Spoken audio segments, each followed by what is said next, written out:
Hello and happy Star Wars trailer day for 4 days ago. It's the Crate and Crowbar podcast. I'm Marsh Davis, which is being recorded on the 20th of October, and I'm joined this evening by none other than Graham the Sith Smith. Hello. And Tom, I can't think of a clever way of putting Jedi in your name, Francis. Hello. Welcome, chaps.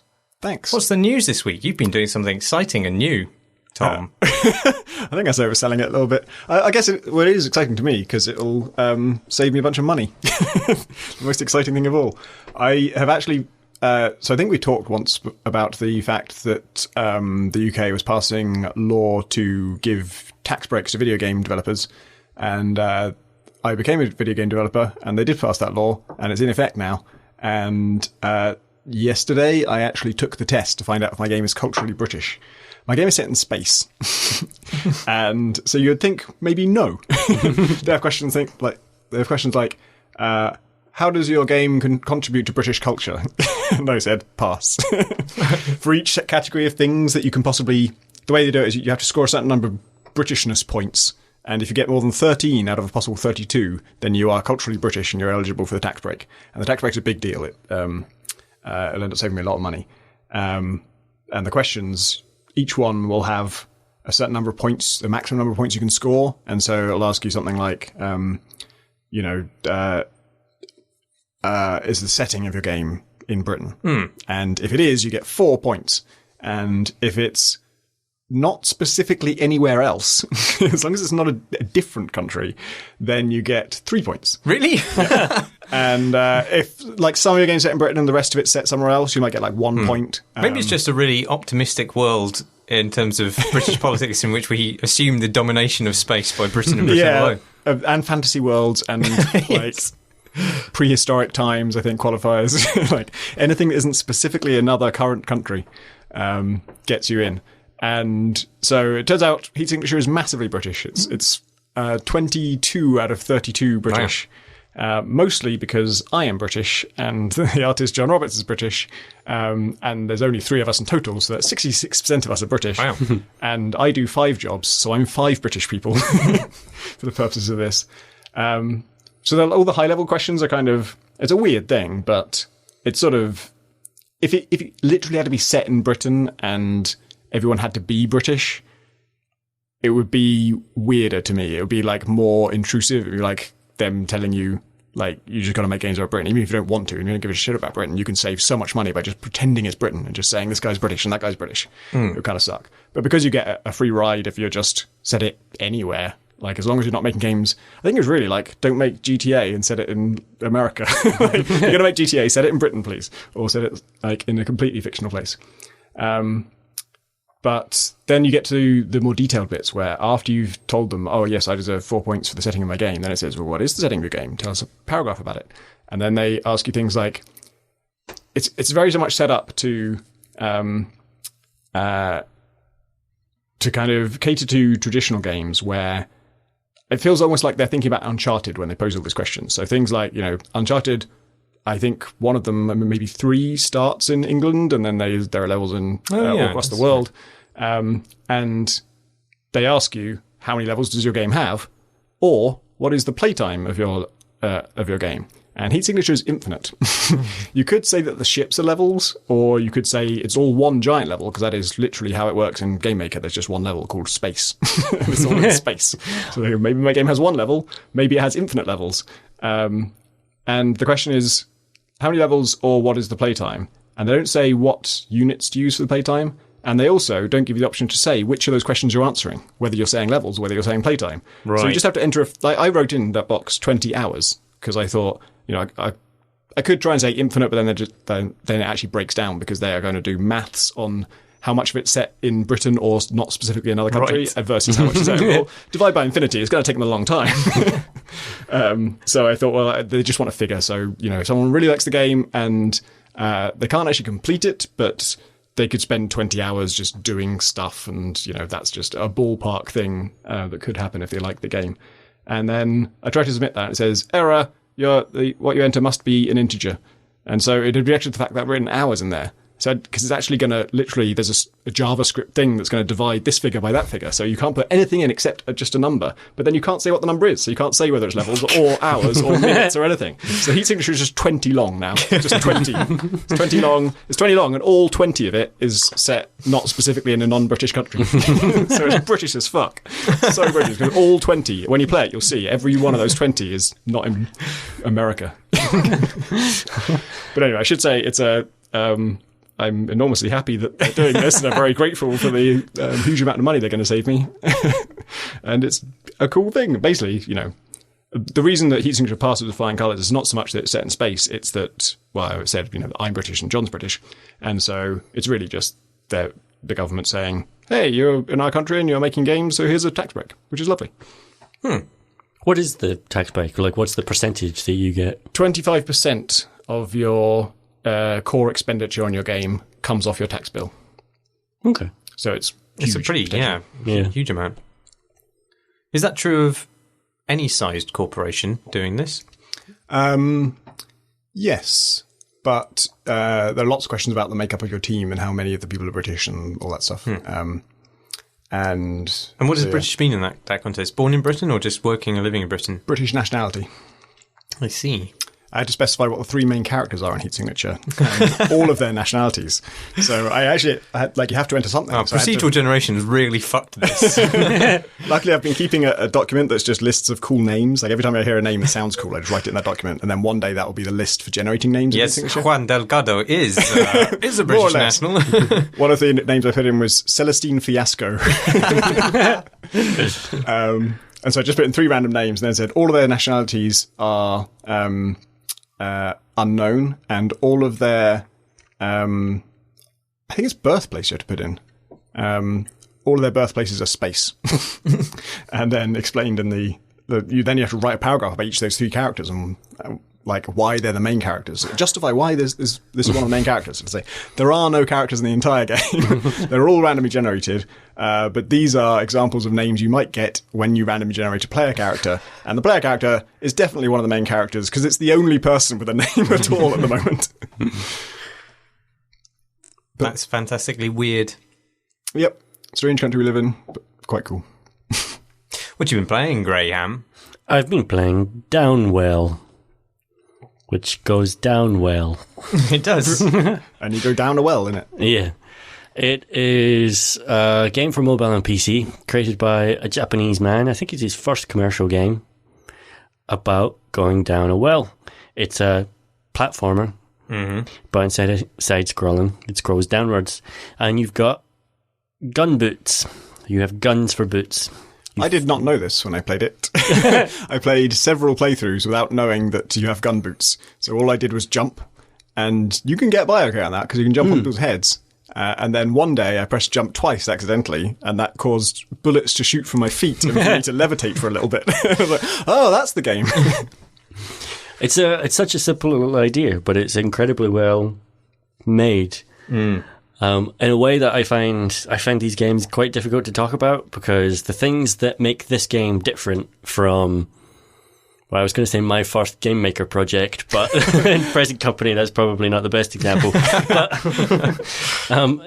the things that make this game different from just many other crappy platformers is everything about how it feels. The little scuff animations that your footsteps make on the ground, the sound effects of every bullet that you fire, and also lots of little design quirks. So the fact that your gun only ever reloads, and you have infinite ammo, but it only reloads when you touch the ground or when your feet touch a surface. Does it? Yeah. Oh. And then there is a combo system that rewards you with more gems, I think, for killing multiple enemies in a row without touching the ground. And so if you hop from head to head to head without ever touching the ground, each of those bounces will reload your weapon as you hit the enemies, but also you're building up your combo meter. So it's kind of, right away, it's causing all these different balancing acts that you're trying to you don't want to go too fast, because if you're falling and falling, you might land on an enemy that you can't actually touch. You can't bounce on its head to kill it. So you're going to take damage. And so that makes you want to go slow, but the combo system is incentivizing you to go fast. And the combo system is incentivizing you to keep your airtime up, essentially. But to reload, you have to be constantly hitting things. And then there's other interesting little quirks in there. Like I just learned today that there are these time bubbles. Yeah. And there are power-ups that let you create those, but the first time you encounter it is just the entrance to a shop or a little side room. I should say, like this game takes place in a very narrow band in the middle of your monitor, and it's also designed for mobile, so that kind of makes sense of that. And it's Apparently, just a single streaming line. It has a mode where you can rotate your monitor and just have it fill the screen. See, I can rotate my monitor, and I was looking in the options menu to try and see if there was a button that did that, and I couldn't see one. Someone called it Tate mode. See, I was pressing that button and it didn't do anything. Oh, okay. But I thought that's what I would do, because if that does work, that's really cool. Look forward to trying that. But these time bubbles, you encounter them when you go into these little side rooms where you find new weapons and that sort of stuff. And because the time bubble stops time, it doesn't end your combo. And so you can hit a bunch of guys on the head and get your combo up to 5, 6, 7, 8, 9, whatever, and then land in a time bubble, go ahead and change weapons, and then come out. And as long as your jump from the time bubble out causes you to then land on an enemy, you can keep your combo going. And some of them are shops as well, so you could, like, in the middle of a combo, just go shopping, buy 4 different things, or 3 different things. So it's this incredibly simple little game that's incredibly well made, and then there's a lot of nuance to it, which... It doesn't create stories or emergent behavior in the way that Spelunky did, but with a much smaller number of elements, it feels like it's capturing something of the essence of those games and something of the essence of Nuclear Throne. Yeah, I think it's very Vlambeer, the guns. It's big bullets, lots of screen shake, but like lots of recoil on your character, obviously, because that's like one of the core mechanics is that when you fire it, it reduces your downward velocity, so you can kind of hover and steer yourself around. Yeah. And it definitely reminds me of Lambert. The first gun you have is just sort of like a rapid fire thing, and you have like 8 shots or something before you have to land and reload. But then the ones you get are fucking amazing. First one I got was shotgun, and so that's just like just fires like 2 thick blasts, I think. And you only get 2 shots before you have to land and reload, but each one just fucking obliterates everything below you, and the recoil from it's amazing, and the sound is perfect. And then later I found laser, which is also super punchy and powerful. And I really like the laser, but I'm presumably completely fucking up my potential for combos, because it's quite... You can only fire it once. You've killed everything. Jumping on an enemy's head restores your shots, and I guess the rapid fire weapons are better for maneuvering yourself around and making sure you land on an enemy. See, I quite like the laser for keeping your combo going, actually, because although it just shoots down the bottom of the screen and kills everything in front of you, there are also points where the platforms are such that it's quite difficult to navigate around them, and so very often the laser just goes, like, if there's just 6 blocks below you, then the laser's just going to clear them all out so you can keep falling, which increases your chances that you're going to land on the top of another enemy. A lot of it is though trying to decide those trade-offs, like the weapons. Other than maybe the starting gun, they feel kind of equal in terms of power and use, and you just get them in a random order. There is no hierarchy to them. And so you're making decisions there about how you're going to balance your loadout and how you're going to play the game. And then between each level, you get the choice of 3 power-ups.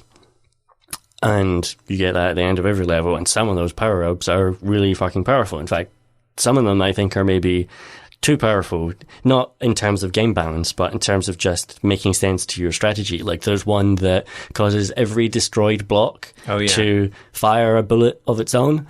And if you've got the shotgun and you destroy 6 blocks, and each one of those blocks then fires off bullets, it just creates chaos in the screen that then makes it harder to read, harder to parse where the enemies are and where you are.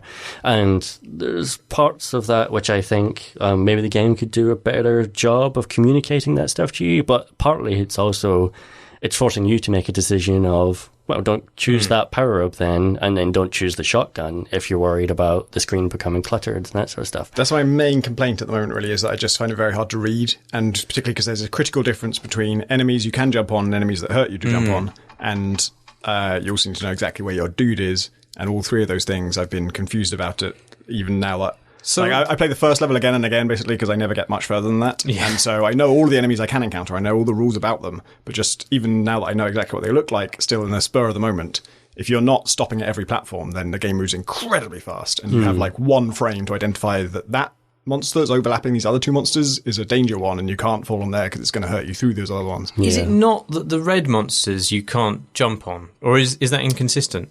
Yeah, it's like most of them have red and white on them. And it is true that the most dangerous ones you encounter early on are more red, but I wish it was just hard and fast. I wish there's just like red ones always hurt you, white ones are always safe to jump on, and the game only has 3 colours, so that wouldn't leave a lot of room for anything else.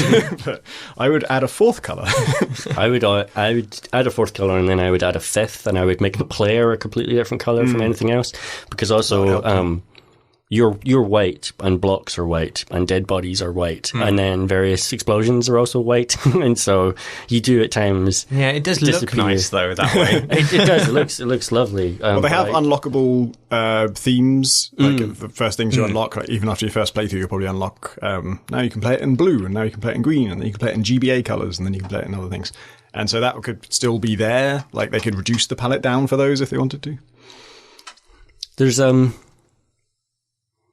I really like some of those other palettes. Like I've switched basically from the default. The default is one really nice as well, and some of them are fucking horrible, like knowingly horrible. There's a Virtual Boy one which no one's adding because the Virtual Boy looked great. I just locked one called Grandma, which is great. There's also. I don't know exactly where this game is going because, like you, I'm not particularly good at it. But I've got far enough to get to like level 4, I think, which is the first time it changes world. Right. No, I haven't got that far yet. Essentially, like Splunky does, and so the second world has skeleton heads and skeletons walking around and ghosts that look like little Kirby's, and then the third world, which I've not even got close. I can't get past the first level of the second world because as soon as I arrive, everything's different. It's like Splunky again. You arrive, everything's different, and Spike Trap kills me. And then the third world is underwater. Huh. Apparently, the creator is a fan of Spelunky, and the game has 4 worlds of 4 levels each. Same as Spelunky. Okay. Oh, right. It feels like, I mean, not only Spelunky influence, but Nuclear Throne as well, with a power-up system where you get that. Yeah, it's very similar. It's funny because the visual style is the thing that marks it out from those two. Like, it's nothing like either Spelunky's or Nuclear Thrones. There's the shopkeepers in Downwell who apparently you can enrage, although I haven't quite worked out how yet. Like, you can jump over their heads to where the items are, and they kind of look crossly at you. But I've seen animations of them doing, like, attacks and stuff like that. So unless that's been cut from the game or something, because I was pre-release, because I've tried shooting them, and I've tried shooting their items and stuff like that, and they don't mind. Pressing A when you're near them just activate the mercantile system. So how do you jump over them then? Do you get a run up or something? Yeah, you have to go pretty right up to the desk before you press A in order to activate them. So if you press that before you're that close to them, you just jump. Presumably you can shoot to suspend yourself as well. Yeah, and then jump over their heads and shoot around and stuff. So also if you buy an item and then click again to try and buy that same slot, but it's empty now, they do the cutest little face and just go, huh? What? Huh? What? It's great. The other thing is, I've also been playing this game using the brand new Steam controller, which I am holding in my hand as I talk right now, as a demonstrative prop for our listeners to see. Wow. I quite like it in a bunch of different ways. Really? And quite hate it in a bunch of other different ways. Right. Do you like poking the owl eyes? The haptic owl eyes. For when playing Downwell, I've deactivated them. So no way! Wow. Because I play Downwell using the left analog stick and then the right trigger button for jump, and that feels really nice. And if I leave the haptic pads on, I'm not using them. But even though I'm not using them, sometimes they just spring to life for no reason whatsoever. Really? And the right one starts buzzing like it's full of angry bees. And I put it down on my table and I'm not touching it at all. And the right haptic pad is just going, and it's controlling my game. So my little guy in Downwell is just juddering around, jumping to the left all the time, that sort of stuff. It is it's a very strange noise. Because these are, you've probably seen the Steam controller and they're just discs. But the way they work, if they were just normal touchpads, it would be a very limited area to move around in. So they work like a trackball, like an imaginary trackball, where you can swish your thumb over it and it'll keep on going. But the problem is they need to sort of communicate to you that it's keeping on going. Like if you're playing a game where that's controlling something, you would want to know that the reason that thing's still moving is because the controller is still inputting stuff and not because the game has some, input mechanic. If you're controlling like a ball in a room and it kept going, you'd want to know whether that's because the controller is still pushing it around or whether the game's physics is still pushing it around. So it makes a noise all the time that it's moving, and it makes noise faster the faster it's moving. But the noise is strange. I think it might also be the haptic feedback itself, like, because it's supposed to sort of feel like you're dragging a thumb across a surface, like it wants to simulate that. Yeah, to have a little bit of pushback against your finger. Yeah. This is going to be a stupid question, but not having used one of these things before, I noticed that the haptic pads, obviously, they're just touch pads, right? You don't need to click them in. They do click in. Yeah, You can click them in, but you don't need to, no. What happens when you click them in? Nothing, strangely. I mean, that doesn't seem to be assigned to anything by default, because I thought that would click, and it works in Windows, you can just use it to control your cursor. And so my natural thing was to push in the touchpad to do that. I suppose it makes sense. I mean, they're fully customizable, so you can change everything. But, and they can become 4 different buttons as well, so the top of each haptic pad, the bottom, and the left and right. That was the original concept, wasn't it? It was kind of... that's why one of them looks like a D-pad. Yeah. And so it in certain games is used as a D-pad. But this is the other thing, so the controller is designed to be super customizable. So you can play it with all these different kinds of games. And so with Downwell, there is no default controller setup with it, but the Steam Big Picture interface makes it quite easy to download ones that users have created. Oh, right, okay. And so Downwell, I was playing it, I think, the day after it came out, and it already had 6 different Steam configurations from different users, all claiming to be the best. Are the colours on the buttons and the letters on the buttons the same as the 360 pad? This is the most important thing. The letters are. The letters are. I don't know if the colours are. I think they are. The Y is yellow, so that suggests... The old Fuck Sony. I've learnt things one way. I'm never going to be able to change. Yeah, because there's an X on the Sony controller as well. It fucks me up every time. Every time I play Uncharted, I have to do a massive unlearning experience. But although it's super customizable and that's really great, there are just lots of the buttons are in slightly awkward positions. Like for me, the left analog stick, the only analog stick that's on it, is slightly too far away from my thumb, so it feels slightly uncomfortable to use.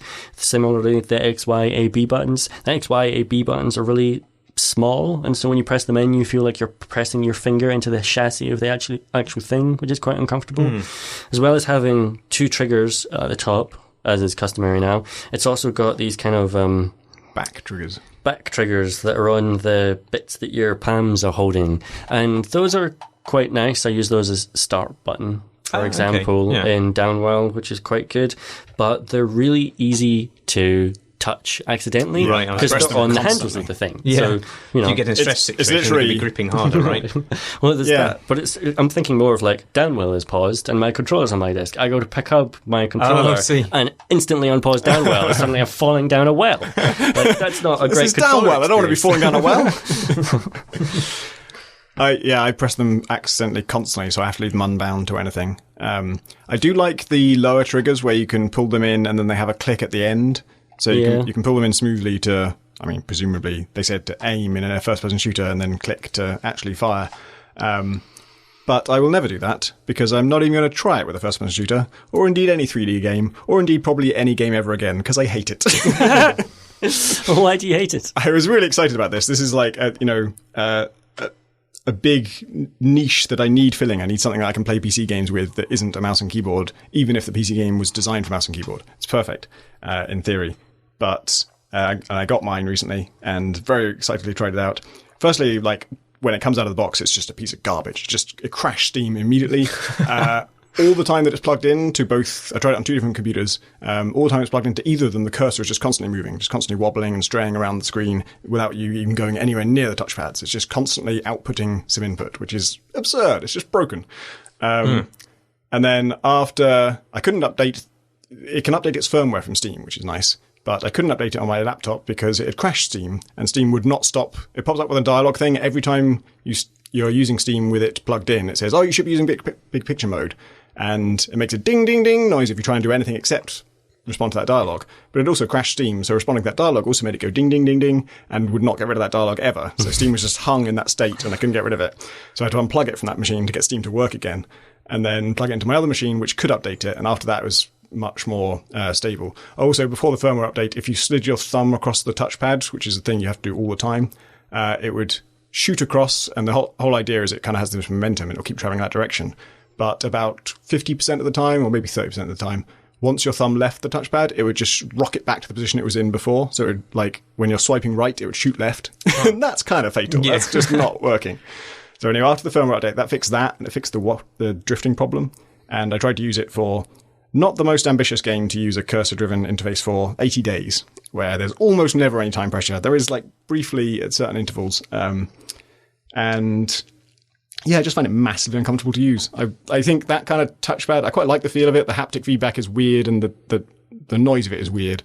But I got used to it, and I like the feel of sort of swinging this imaginary trackball around and feeling it roll and everything. But it's just the positioning of it is just completely almost unusable for me.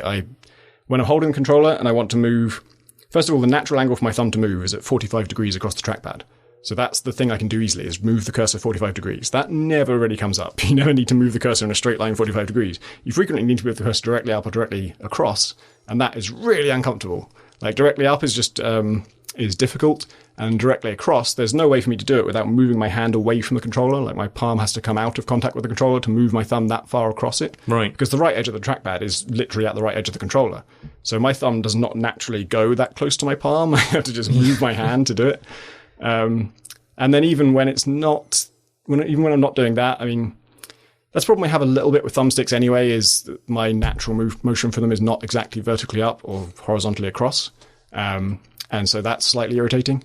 But here it's even worse. And it's, even when I'm not actually having that problem, just the accuracy of it isn't good enough really to do anything under time pressure.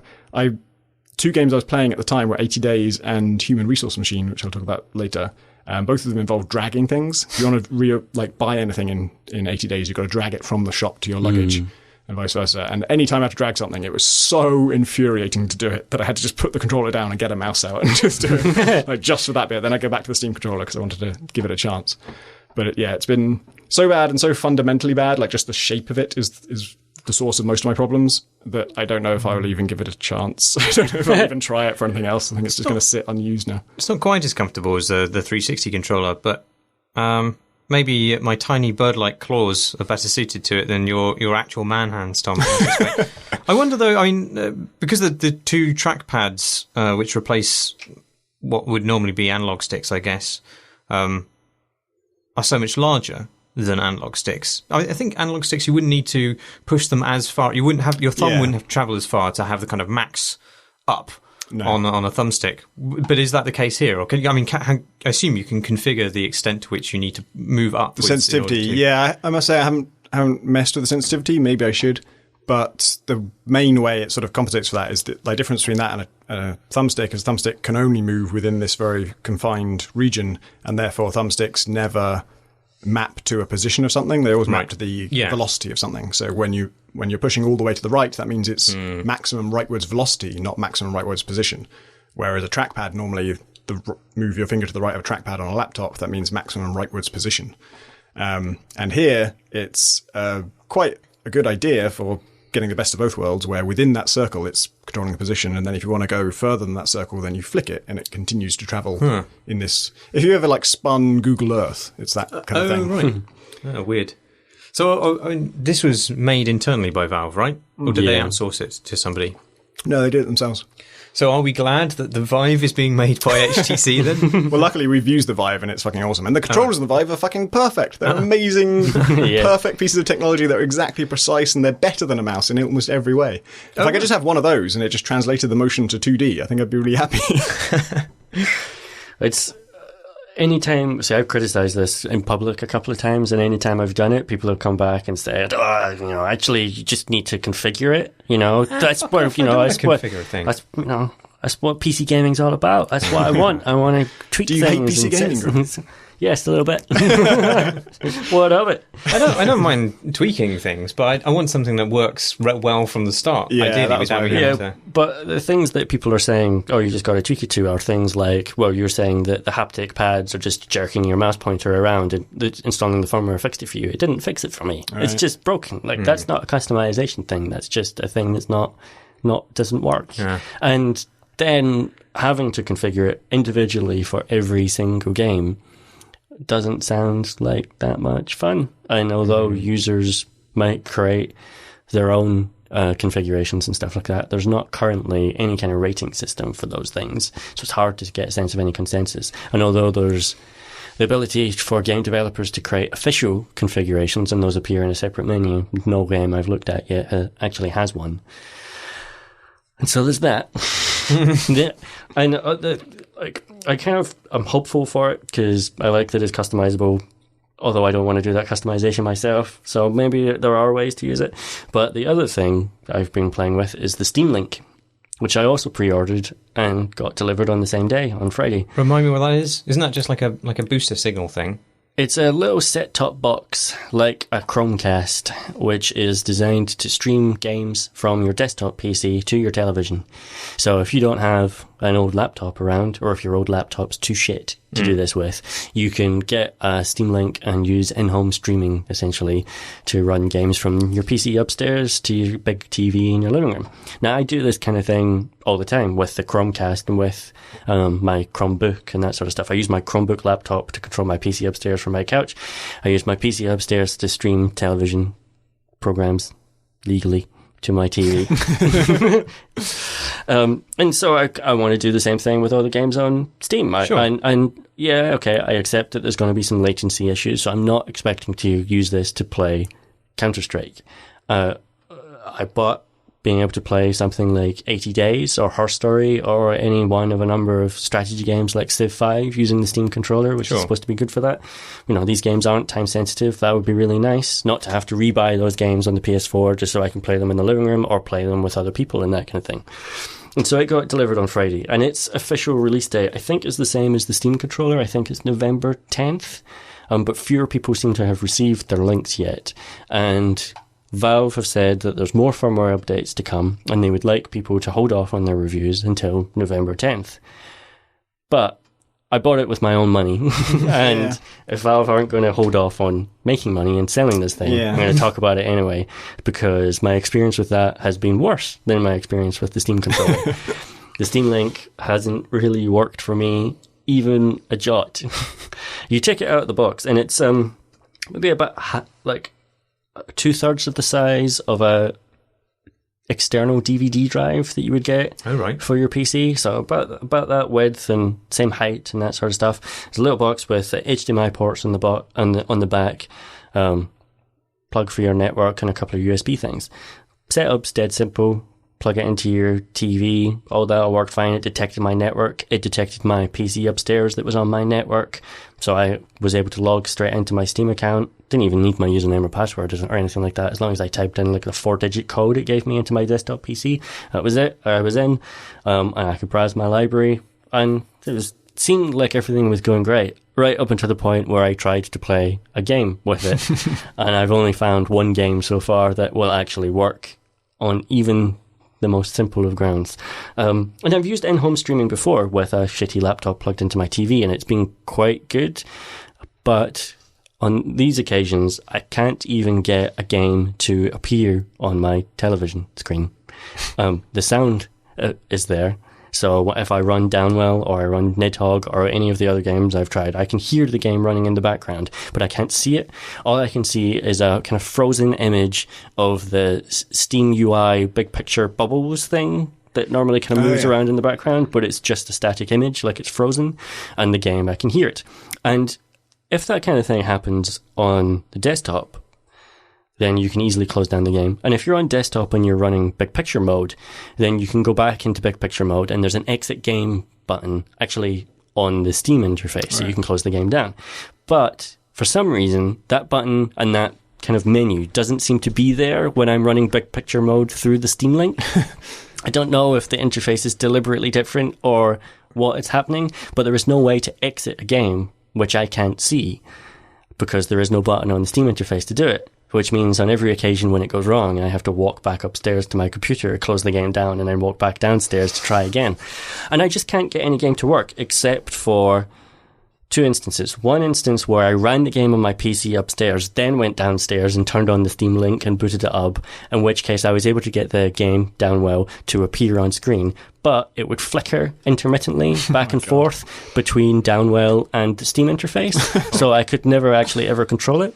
And the only game I've got to properly work was 80 Days, which just ran fine and it streamed, but it was jerky as fuck. It was laggy. It was laggy to the point where I couldn't control it. And it's not a very demanding game. And, I expect some latency with controls, but this would just freeze for 3 or 4 seconds at a time. And that's maybe something I could tweak by futzing with different settings, but fuck PC gaming. I don't want to futz with different settings. And although the Steam Link is, there's a certain extent, okay, maybe firmware updates are going to fix these things.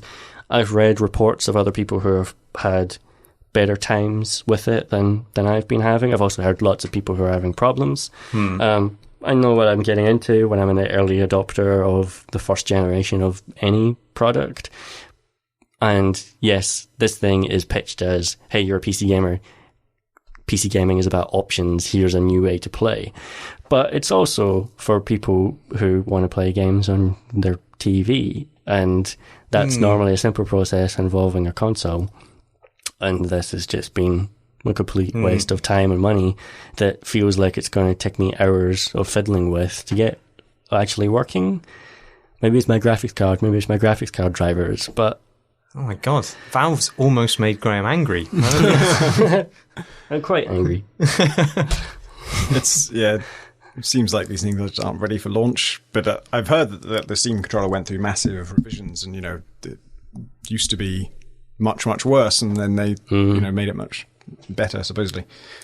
But, yeah. Yeah, I mean, I'm not worried about the Vive, though, because A, we've used it and loved it, and B, HTC will actually be doing the kind of manufacturing distributing. I don't know how these work on the kind of practical level, like how did they get them manufactured, who produced them, because that's the thing they Valve don't have a giant really had to do before. Plastic mould plant in Valve HQ. Well, I guess, it must be a similar arrangement to how they do like merchandise, because those stuffed toys, I don't think they're made by Valve employees, right? Yeah. They don't have a sort of sweatshop floor where they construct them all manually. So I assume they have a hardware partner, and I'm guessing it's not HTC, or we would have heard about it, right? Yeah, but I think HTC would have wanted to have marketed that fact. Yeah. But I don't feel like it's the manufacturing that's to blame anyway. It's the actual product design, and Valve are responsible for at least part of the product design for the Vive. But I guess with a headset, as long as your screens are good and they seem to know what they're doing with that, it's not a thing covered in awkwardly positioned buttons that rattle and click and cause your head to spin around uncontrollably. You never know. They could still do that. It's a shame, because I want to sort of encourage them. I like that they're doing this, and I want them to. They're solving problems that I care about, and I want them to solve them. So it's a shame that their first attempts have been released in a premature state, in my opinion.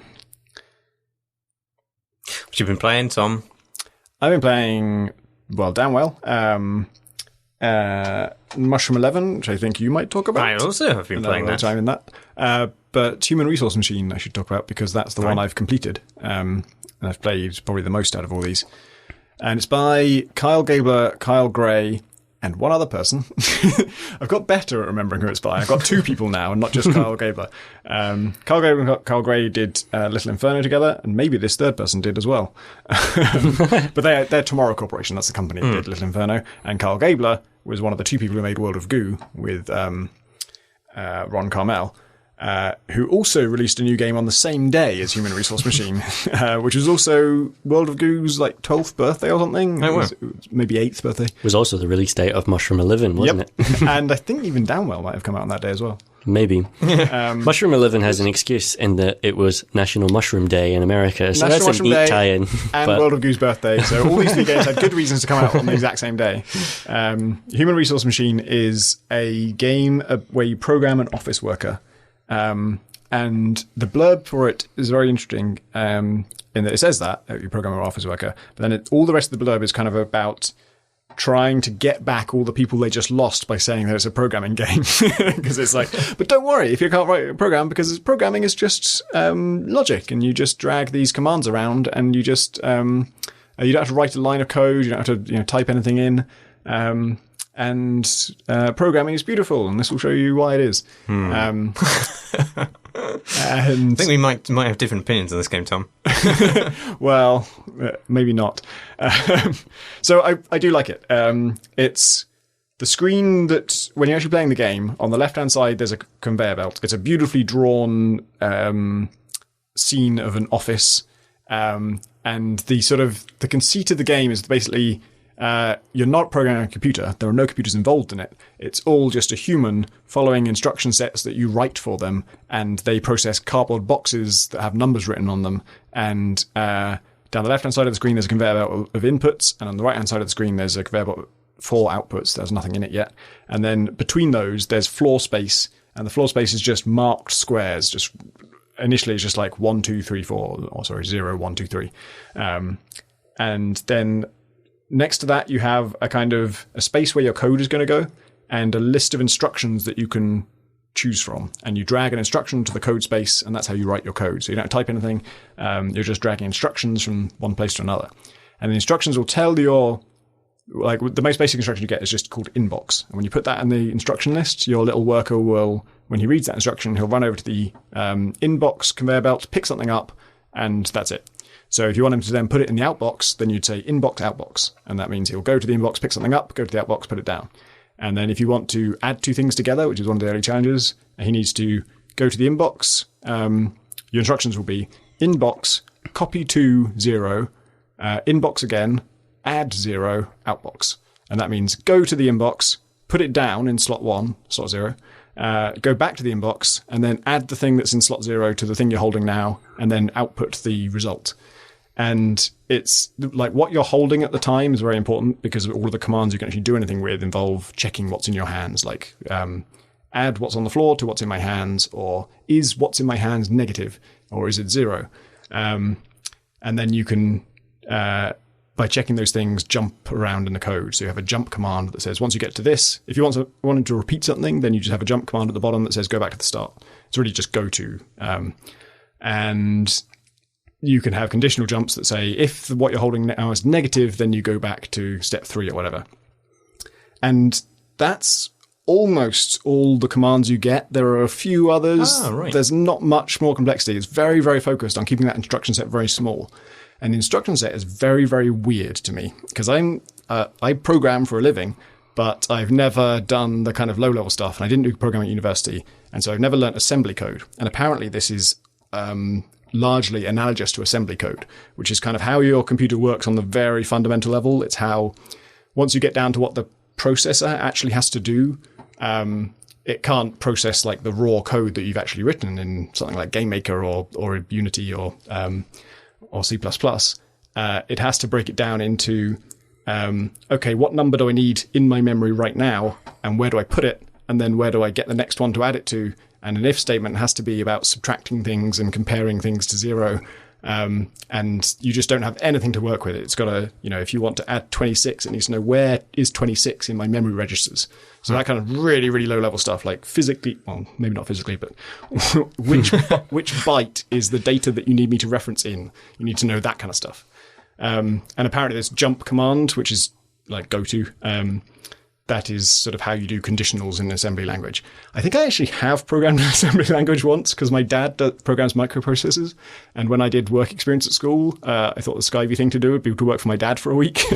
And I did program some microprocessors, and it was probably in something like this, though I have no recollection of it, because it was, I was very young. But this brings me to the weirdest thing about Human Resource Machine. I like it. It's beautiful. It's lovely to interact with. Dragging these commands around is really satisfying. It's magnificently presented. Once you've written this program, it's going to involve your guy going through this list of instructions and repeating them, because there's always going to be a bunch of inputs. There's always going to be 8 different things, and he's got to do a certain thing to the first 2 and then do that again to the next 2 and so on. So you always have a loop. And then once you execute your command, you'll see him do the thing, but you can also control the timescale. So you will almost always want to accelerate that timescale, because it's going to take him a while to do every little instruction.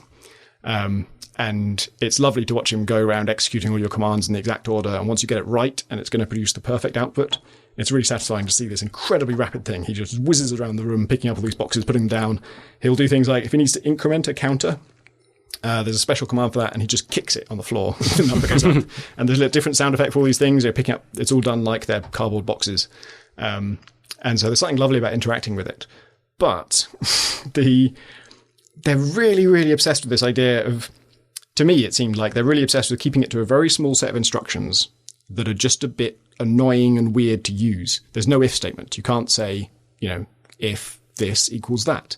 All you can do is say jump if 0 or jump if negative. And that means that your code is a mess. It's in anything other than assembly language. The first thing you'll learn is you'll never use any command that looks anything like goto, because that just teleports where the code really is to somewhere else. And that's not a visual connection. You can't see where that's happening. And even in Human Resource Machine, it draws a line from that goto to where it's going to. But that's still a fucking structural nightmare. It makes your code just the most unreadable mess. And this game, that's why the Steam description was so interesting for this, because they seem so focused on, you don't have to be a programmer, anyone can understand this, it's all very approachable. But by keeping it to that very small set of instructions, they've made it a fucking nightmare. I'm making a game with an infinite galaxy and randomly generated spaceships, and this stuff is brutally hard for me. I'm finding it so just, not the fun kind of difficulty either. Like, to a certain extent, like I say, it's very satisfying and it's very nice to solve these problems and then watch your little guy execute these perfect programs. But when it gets harder, that's when it kind of falls apart, because the only way it can get harder, it gives you more complicated problems, and there's an intellectual challenge translating what it's asking you to do into the instruction sets that you know. And that is kind of fun. And that's what programming is all the time. It's always, I want to solve this human problem of, how do I make a randomly generated spaceship interesting? Well, I can reduce it down to these 6 different algorithms that I already know how to do, and here's how they'll intersect. That stuff is fun to solve. And in Human Resource Machine, it'll be, you're going to be given a number of letters, and then there'll be a 0, and then there'll be another number of letters, and you have to sort those letters into alphabetical order. And you've got to think, how do I reduce that into this minus that, and then jump if 0, or jump if negative? And that's difficult in the same way, kind of, but the challenges are solving are sort of trivial things. They're things you can do in 4 lines of actual code.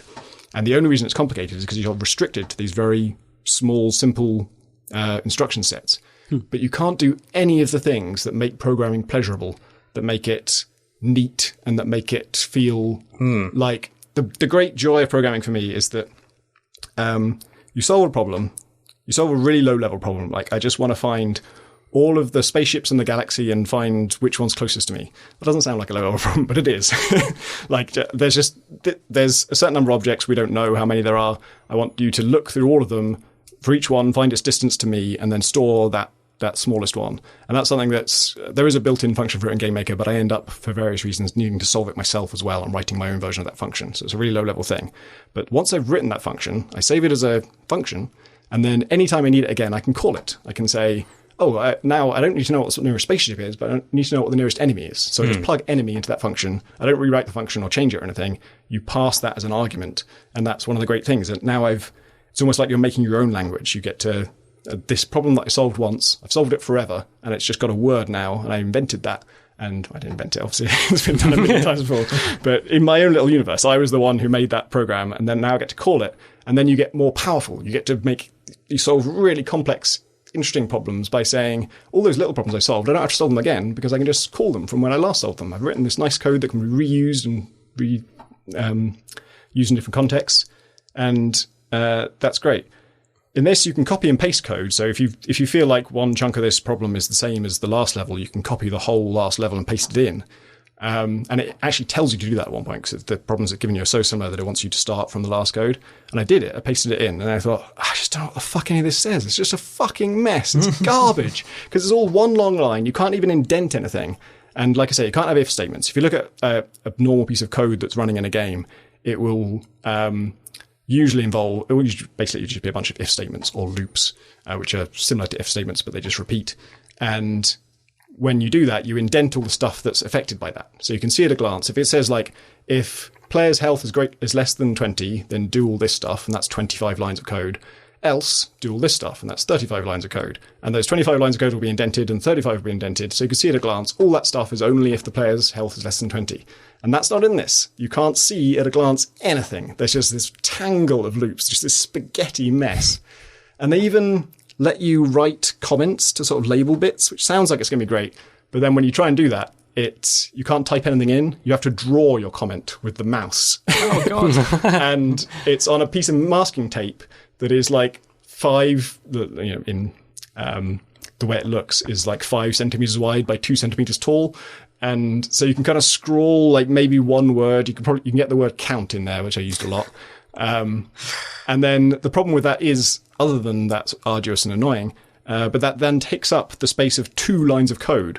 And the main problem is you just can't get an overview. You just can't see what you've done. You can't get at a glance see which bit of code does what. And the whole point of comments is to help that make it more clear. But the comments themselves take up so much space that then it pushes the actual code off the screen. Now you've got to scroll. And this is like it's like 15% of the screen at the right-hand edge. And that's all you're working with all the time. All the rest is just visualization of what you're doing. It isn't useful when you're actually programming. So I think they've made programming much harder than it needs to be. The type of difficulty that it has is just the fiddly, exhausting thing where it's just, I just don't know what I've written there. I've just got to read it all back to myself now. And now, even when I want to change it, it's like, okay, I want to jump from there to the bit of the algorithm that compares the letters. But where is that? I just don't know where that is now. It could be where this loop goes to, or it could be where this loop goes to. And I can't remember which of those two it is. And I've just got to try and understand my program again. And every time you've got to understand your program, you hit again the problem that it's not structured, it's not formatted. And all of the, just this thing of like reading in a string of characters and stopping when you hit a 0 is something introduces early on. You have to keep using that loads and loads of times and other things. And yes, you can copy and paste it, but you can't reduce it down to a function. And so you always have that code. And it's always making your code longer and more arduous and more irritating to work with. And I just think it seems so easy just to sort of introduce this idea of functions or scripts where you just coin something and just say, well, now I solved that problem. That's just a word that I can use anytime. That just adds to my instruction set. And now I can just pull that in. And then what you could do with that would get better and better each level. Every level you start, you'd have a better set of instructions because you invented these things and you solved those problems. And that would be a really satisfying progression system, I think. And the only reason I can think that they haven't done it is just that that's not how assembly language works. But why are they trying to emulate assembly language? It's the hardest, worst thing. It's horrible. Yeah, that sounds. I obviously didn't get nearly as far in the game as you have because I haven't come across the commenting system yet. But I bailed pretty early, I guess, and I've got far enough in it to realise that it wasn't going to give me the ability to call functions, which is I don't know programming, but I've done enough programming to have called a function. I already saw that this was going to be laborious, and it never gets over the idea that what you're doing is work. And it doesn't even have some kind of transcendent culmination of that code. Like your example about an elementary programming task you're doing in heat signature involved the word spaceships. Like that's fucking cool. That's what programming. That's why the programming should attract you. It's because you can create things with it. In this, all you're doing is moving one box from one fucking end of a boring brown office to the other fucking end. I'm like, how is that meant to be inspiring me to do anything? So the analogy they have is kind of the wrong analogy, I think. The work they make you do is just laborious and it feels kind of pointless. And I don't even think the analogy that they've gone for works at like a terribly elementary level. Like the first 2 commands you get are inbox and outbox. That makes sense because you literally have an inbox in the office and you have an outbox in the office. Then it tells you can use this copy to command. And it doesn't give you any explanation of what that means. It's suddenly you've got this grid on the floor now, where there's some boxes on the floor, and the instruction for that level is, wow, if only you could find some way of putting down and picking things up from the floor, and it's giving you a new command. So by obviously you work out, okay, I guess that command is how it works. But copy too doesn't make any sense in this physical thing. Why are you suddenly copying a physical box? And why would you throw away one of your copies and then put one copy on this floor? Wouldn't the command be put a box down on the floor? And so it's kind of immediately kind of defies its own kind of structural setup in terms of the kind of context it's providing. I recorded myself playing this game, and I should say because what I said about it ended with all my problems with it, but it started with all the things I like about it. And I want to say that I did enjoy it. I completed the whole game, and I'm not sorry I did. I haven't done all of the optional levels yet, but I find it generally sort of pleasurable to interact with. I just wish that it progressed in a more interesting way. But I was recording myself playing it, and I had to cut chunks out of the recording because I had the same kind of emotional reaction that you had then when Copy 2 was introduced, but I just completely missed that it said Copy 2. I just completely missed the word copy in it. And so, because I was like, inbox picks up the box from the inbox, outbox puts the box in there, and in both cases, there's only one box. And when you copy, there's two. And that makes sense from the word copy, but there's something visually just mad about it. As soon as it happens, you're like, what the fuck just happened? Why has he got two of them? And so I spend like 2 levels just going, what the fuck is happening? I was understanding everything until then. And it's something about, like you say, the analogy just breaks. It just suddenly, the thing that I was so paying so much attention to this visualization, which again is 85% of the screen. There's been like most of the game is showing you what happens. I was so locked into that once it started to do programmy things that actually contradicted what the visualization was saying, or what would make sense for moving cardboard boxes around. I was so baffled that I didn't even connect it to the word copy, and I was just like, because he put something down, but then he still has it in his hand, and there's no process for copying it. It's just that after he's done it, it looks like a graphical glitch. It's just like stuck to his hands, and they keeps moving around. Like, what the fuck? Why has he got a 17 in his hands? Where did that come from? What's happening? And so I got extra confused, even though I should have realized that it said copy to. That's just what it's doing. I think if I had realized that, I would have had the same reaction as that you did, which is I still don't like it. Technically, that is what the word says, but it's just weird. I don't know why it looks that way. And later on, like once you get to the end of it, hopefully before that, you realize why it's important that you copy and not move. And the move command wouldn't be that useful, really. You kind of, if you want the thing in your hands, then you've got it. And if you don't want the thing in your hands, you'd have to go over and manually look at something else anyway. So it does kind of make sense, like programming sense, but it's still very weird.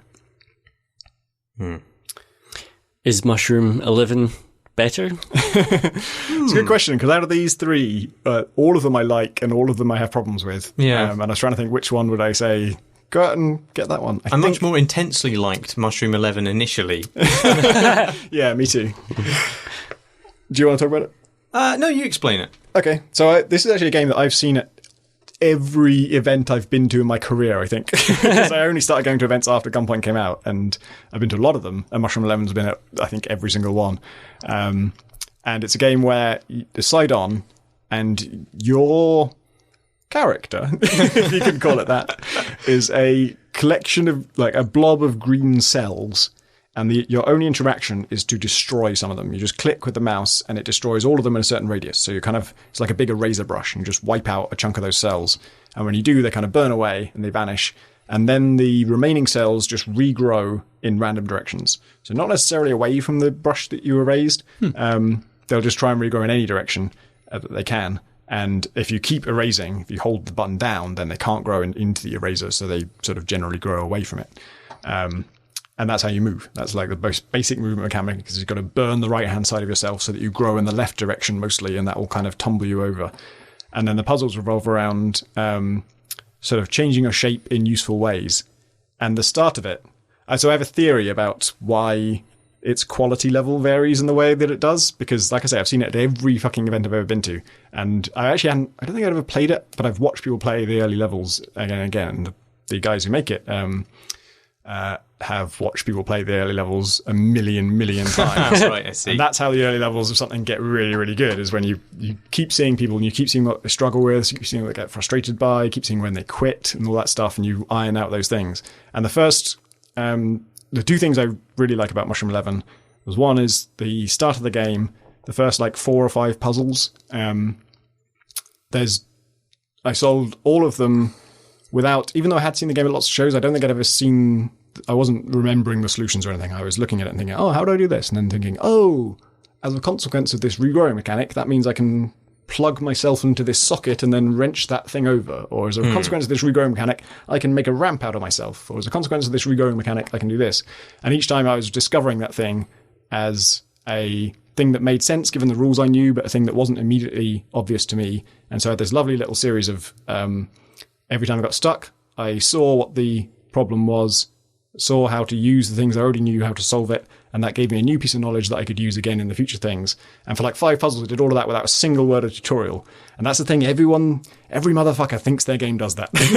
Everyone thinks they've made, we don't need a tutorial because our game's just so intuitive. We just made it so that, whatever you try and do, it'll, or, whatever the problem is, the player will just see that the only way to solve it is this way. And it's never true unless you've taken your game to a million shows and watched people do that and realised, oh no, they get stuck here. Oh no, they keep trying this. Oh god, no, they keep trying this.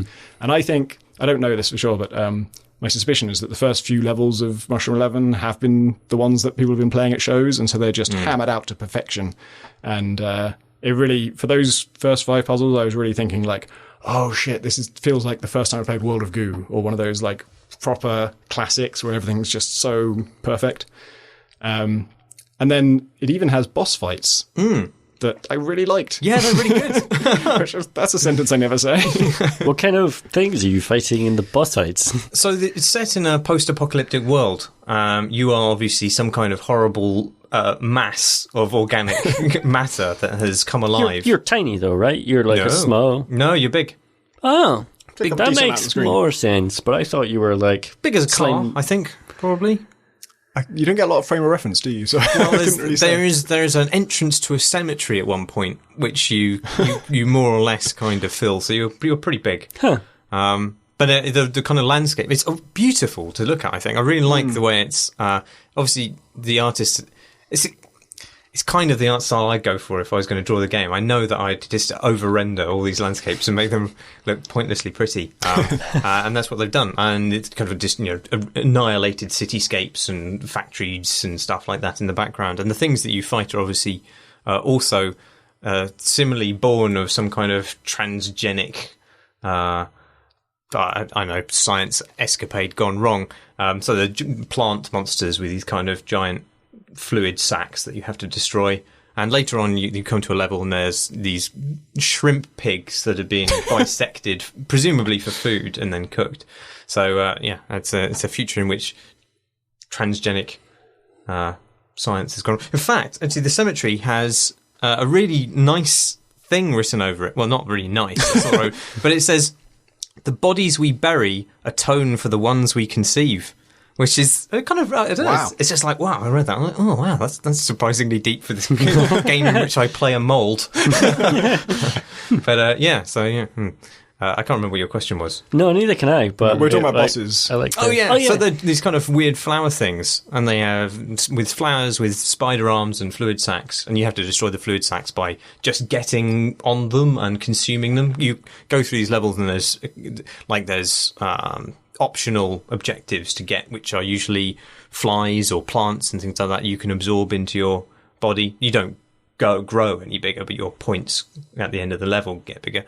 But to defeat the bosses, you need to gobble all their sacks, so to speak.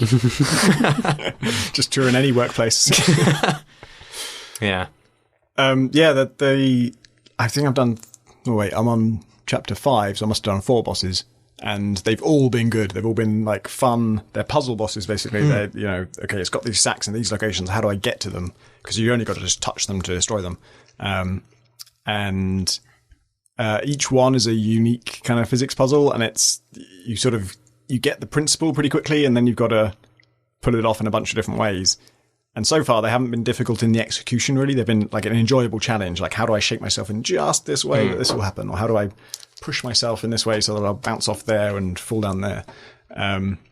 And that's really satisfying. And yeah, just the boss fights that you kind of... 90% of it is just that you can't... In those boss fights, at least, as far as I can remember, you can't die.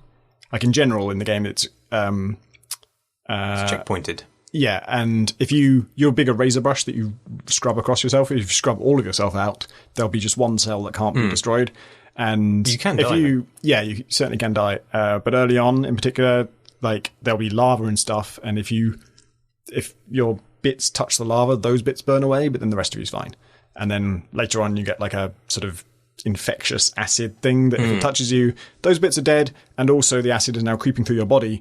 But if you get rid of that stuff quickly enough, then the rest of you is fine. And then in chapter 5, so I read John Walker's review on Rock Paper Shotgun, and he specifically says absolutely lovely, just one of the best puzzle games ever. But then Chapter 5 is just horrible, and he says it gets better in Chapter 6, but I probably never know because Chapter 5, there's a bit where you there's checkpoints, and for the most part they're regularly spaced. But I noticed every now and then they'd go sort of 2 challenges before you get the next checkpoint. And I didn't fail at the second challenge, but if I had, I would have been pissed off at having to repeat the first one. And then this one there's a bunch of just small circular platforms, like you said. They're more like kind of bolts that you can wrap yourself around. And you're trying to sort of cross a gap by wrapping yourself around those and then extending far enough to wrap onto the next one. And you do all that and you get across to the next bit of solid land, and there's no checkpoint there. And then you go across the next one, and you've got to go across these bolts again, and then kind of go downwards because there's no way to go across.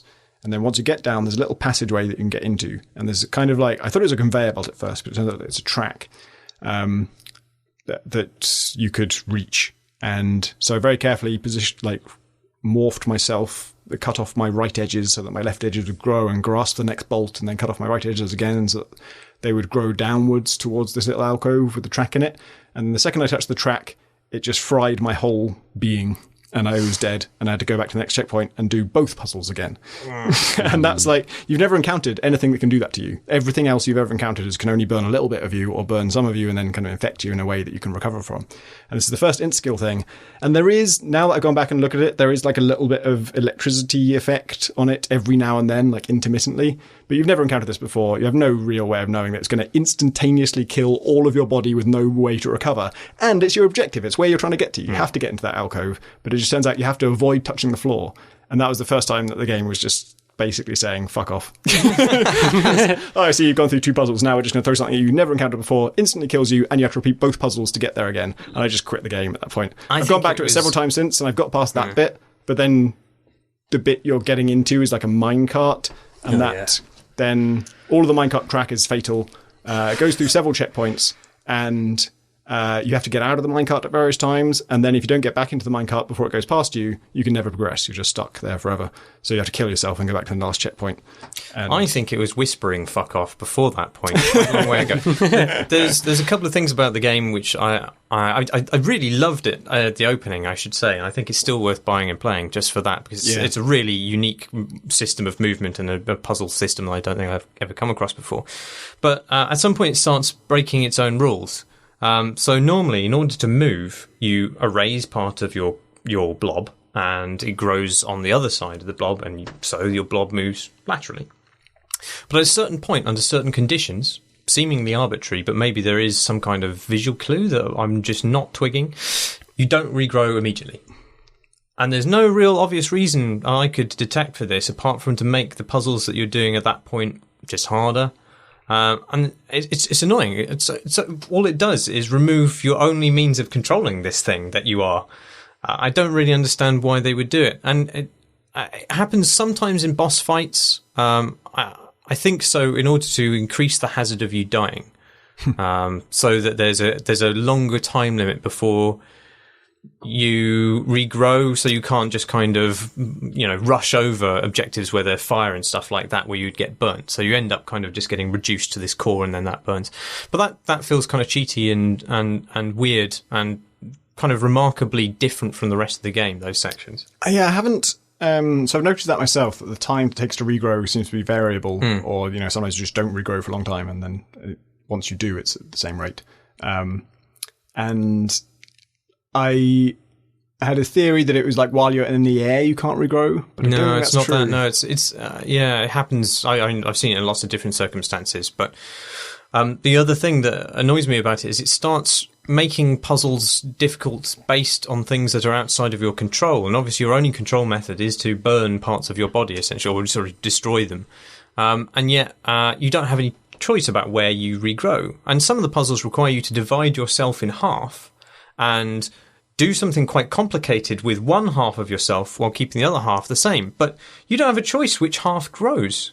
So you can be trying to do this stuff by deleting part of your body on your right bisected body, and your left-hand side will be growing. And you don't need that side to grow. And there's no way you can tell the game, no, don't grow that side. I just want you to do this side.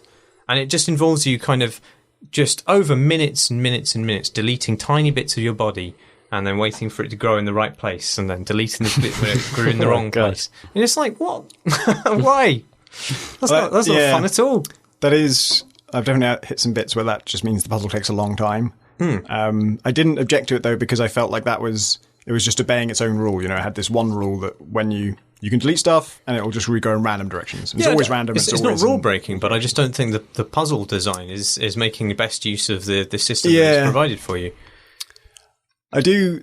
At its best, I think I love about it is that you are basically sort of shaping yourself into different tools. And at one point that becomes sort of literally true in that there's various different switches and things you have to pull. Sometimes it's just like you've got to put some pressure on it. But there's one that's like a bolt, like a hexagonal bolt, and it has to be turned. And the only way you can do that is to wrap yourself around it, which is easy enough. And then you need some of yourself to sort of, extend in a certain direction far enough that you'll swing down through gravity. And then you realize, I am a spanner. I made myself into a spanner.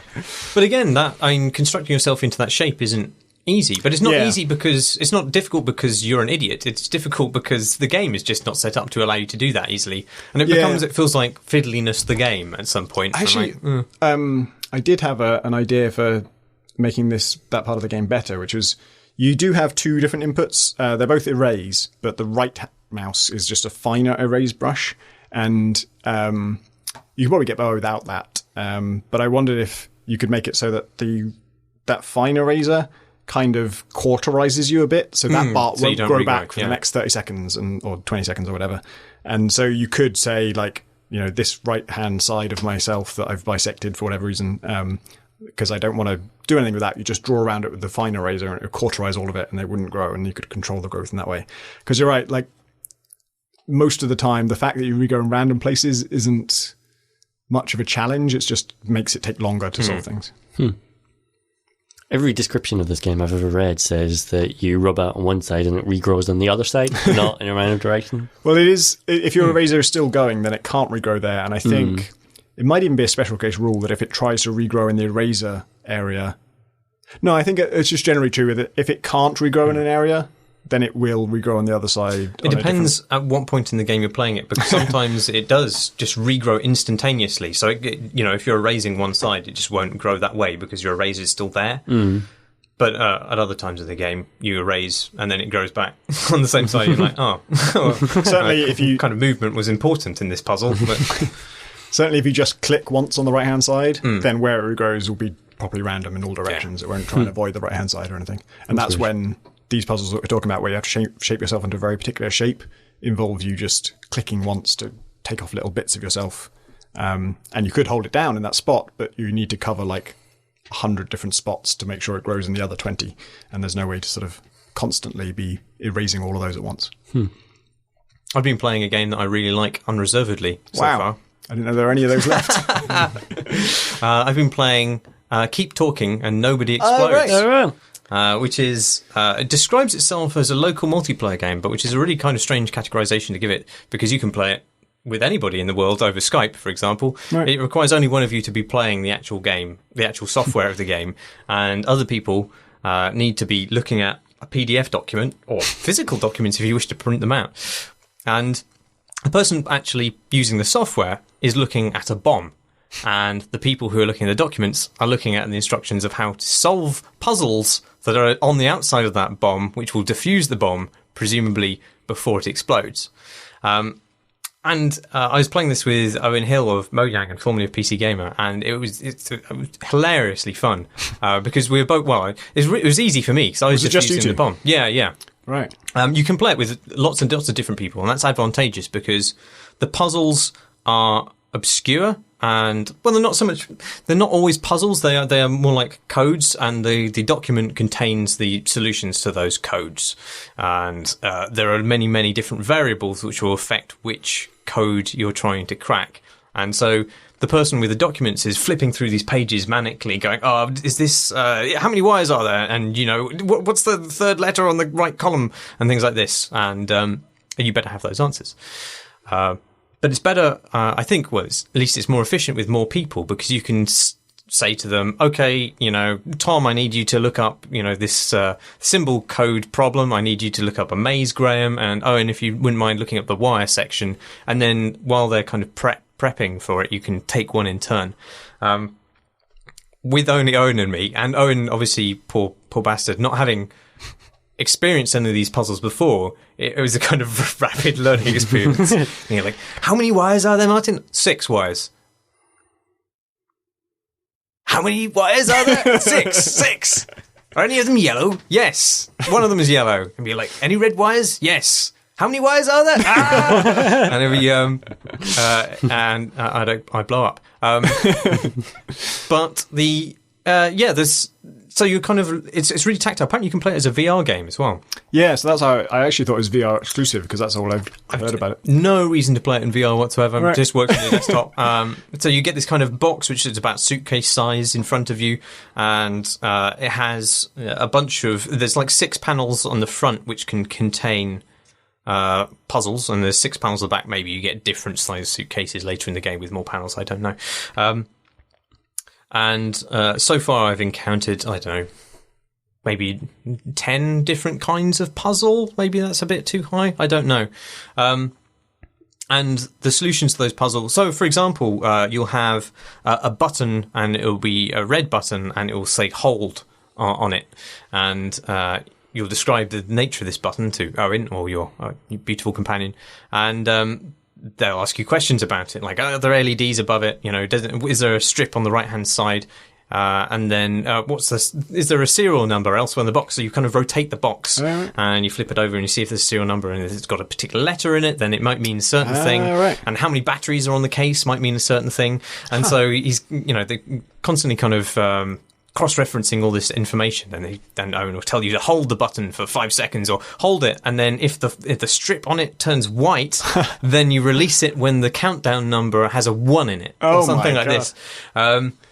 That's awesome. It's fantastic fun. I really enjoyed playing it. That's really interesting because I watched a video of this that did really sell the game. I think I've seen this one. Yeah, with they had like 6 people on it or something. Yeah, so this was like pro level players of this game. They're actually people from the Spy Party community, I think. Oh, right. It was a Spy Party Twitter account that put me onto this, and Chris Ecker was saying he was proud of these guys for acing. Keep talking, nobody explodes. But it was amazing to watch because it's they obviously have pre-assigned roles, and this guy who's defusing is just like military grade professional about it. He's just like, okay, Lisa, I need you to get ready for a wave puzzle, and then Toby, you need to prep the wires, and then X, you need to prep this. And so he's not even telling them the parameters of the puzzle. He's just saying, in a minute, I'm going to need to tell you about the puzzle. So that by the time he tells them about it, they already have the reference ready. And so he knows exactly what all 4 of his companions are ready to receive from him. And then he'll come back to them each in turn. It's like an air traffic controller or something. Like, he just keeps it all in his head perfectly. And it's amazing. It gets right down to the wire, and it's absurdly complicated. But the impression I got from that was that, because I can't really understand what they're doing, it looks like it's just sort of a rectangle of 6 different puzzle games, and each one there's just like some input, and he tells them what the input is, and then they tell them what the output is. But the idea that like there's just the input's just a button, and you need to know other things about the box, like how many batteries it has and what the serial number is and stuff. I like that because it's less gamey and more like, if you're defusing a bomb, what the bomb diffuser needs to know is like what model is it and that kind of stuff, like things about its construction and why it's made this way. And I don't think there are generally factory standards for bombs. No, probably not the serial number thing, but it's made from components, right? Yeah. And so if the bomb expert knows that, this has been like repurposed from a railway signal thing, and so if it says 916 on the back, that means you should press the button when there's a 1 on the screen, because that will exploit this weakness. There's kind of like ports on the side of the box sometimes as well, which apparently so there's like what appears to be I can't remember the actual name of it, for the port that you plug a monitor cable into, and there's a port for what you plug a mouse cable into. on it. Apparently, the configuration of those ports is quite important. But the thing is, it's coming up with a language to describe these things, which might not be familiar to you, is the key thing. So when we were doing it, these symbol puzzles, and obviously I need to describe what symbols were on these buttons to own, and I'd be like, it looks kind of like a bum. That one looks like a 3 that somebody's given up drawing halfway. And he'd be like, I know exactly what you mean. That was the other thing about this like pro team, is they had a language for that. Yeah. So it would be like, the aborted bee, or the the strange man's hat. Yeah, anyway, it's great fun. I really want to play it with more people in a similar we should do a circumstance. Crate and Crowbar. I think that'd be good, yeah. But not in the next 10 days, because I'm away for 10 days. Okay. Shall we do questions from questions? Yes. Yeah! Sweet. Tom Sutcliffe writes, Hi, Crate and Crowbar. I listen to your particularly pleasing podcast on my constant commutes to work, where I make maps as a cartographer. I am really interested in the generalization of geographical information and how maps which are less accurate but increasingly clear can significantly add to a game's experience. What examples come to mind of a really well-created map within a video game? I should probably clarify that I do not mean the setting in which the character plays, but what often manifests within game as the minimap or a styled representation of the game world. I would cite the Endless Legend map, when fully zoomed out, as a strong example, while Skyrim's attempt still brings on Thomas the Tank Engine-inspired nightmares. Thanks for reading, everybody. This is a really good question. It is a good question. I've been thinking about this a little bit recently, because it seems all of a sudden that, well, actually Skyrim was quite a bit before, but all of a sudden games seem to be coming out which have these kind of abstracted maps which are fully three-dimensional. Obviously Skyrim did it, but also the game I was talking about last week, Angels Fall First, has a fully 3D modelled map of whatever environment you're fighting in, whether it's a city or a space station or anything like this, and it's completely impossible to parse. Like, there's just no chance. Like in a cityscape, because it's not just a 3D map of the level; it's a ghostly kind of schematic version of it. And the game I reviewed this week for Rock Paper Shotgun, Epsilon, also has a 3D map. I guess it's easier, possibly in some way, to do some kind of automatic bounding box or like collision detection thing and just pull that out as like a wireframe, than it is to constantly redraw an actual schematic every time you change a bit in the level during development. But yeah, that's true. It's way, way more difficult for you to understand what's going on, I think, a lot of the time. And I was watching some of Eurogamer's playthrough of Assassin's Creed, the new Assassin's Creed game. I noticed that has a world map, which is a fully three-dimensional model of stuff. I was wonder if that's going to suffer from the same problem, because although it's not a ghostly schematic, it is, a kind of fully rendered version of London from a eagle eye view. I wonder if that will actually be as parsable as white on black, or black on white even. Yeah, Skyrim's map. Like the first time I used it, I was really impressed by it and loved the sort of feel of going above the clouds and having that sense of vista. But then the longer you spend with the game, the less interesting it becomes. And it's because it's so cloudy and it's just a big white mass, really. All you really get is the icons. And I think Oblivion's map was prettier, actually. Like, it was, the interface it was being shown in was cramped and weird, but just a piece of parchment with things beautifully drawn on it. I love old maps. I really like the look of them. And actually one of the reasons that I really like Civ 2 in favour of all of the subsequent Civilization games is that it still looks like a map, whenever you look at it. It doesn't look like a... have you seen At the Gates? Yeah, I saw it some time ago, though, so I don't know. So it had an art revamp at one point, and now it looks like watercolour drawn on parchment, and it's really beautiful. And basically the unexplored places are just bare parchment, and then when you fill it in, you kind of watercolour the map by exploring.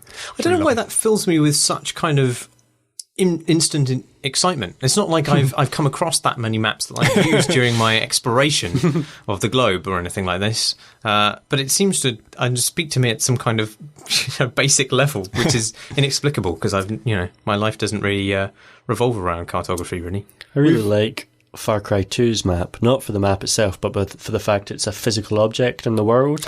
Rather than being a UI element, it's a thing you actually look down at. And that... I find that just it's not immersive isn't the right word. There's just something really satisfying about these things being diegetic, of driving around in your little Jeep hunting for diamonds with your little device that's beeping, and then occasionally turning your head down to look at the map, which is actually in your hand. It's the strangest mix of naturalistic and completely unnatural in the same thing, because it's also live updated, so you can literally see things moving around on your paper map that they've gone to great lengths to give it to you as an actual piece of paper in your hand, but also as being live updated. And you also have in your car a GPS thing with a screen, where it would make perfect sense for a thing to be moving around. But yeah,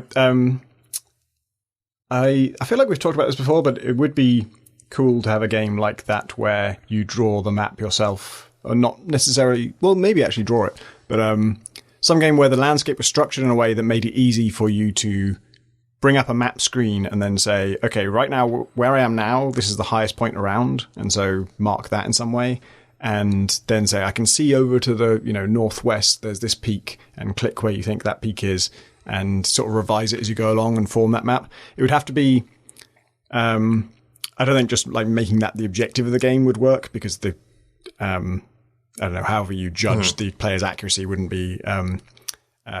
feel fair. But so what you have to do is make a game where knowing that layout was vitally important. Like there was some reason why you really needed to know the exact layout of the land and where the hills are and that kind of stuff. Like you're going to go through this area loads of times, like maybe you're transporting something or you have to get to it really quickly, so that the accuracy of your map would affect how effectively you could play. And you could revise it all the time and keep making it better and better. But it feels like there's a really fun game to be made like that. There is Minecraft actually has quite cool maps in that you can craft a map object and then it draws itself as you explore. So it's not, you're not creating it manually, but it's only being filled in the areas that you've actually been to. And there must be an RPG out there in which you can buy inaccurate maps.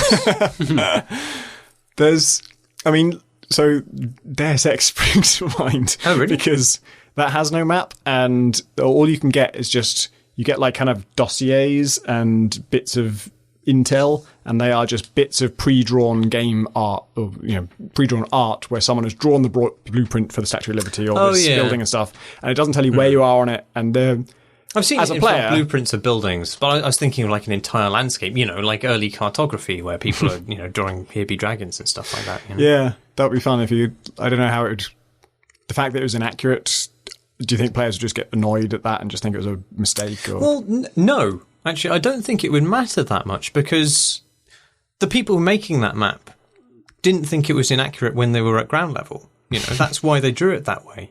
I think you could probably get quite a long way in the game, as long as there wasn't any kind of one-to-one attempt to position you as the player on the map. You just had to work it out where you were. But I think you'd probably come up with the same sort of idea of the space as whichever cartographer drew the map.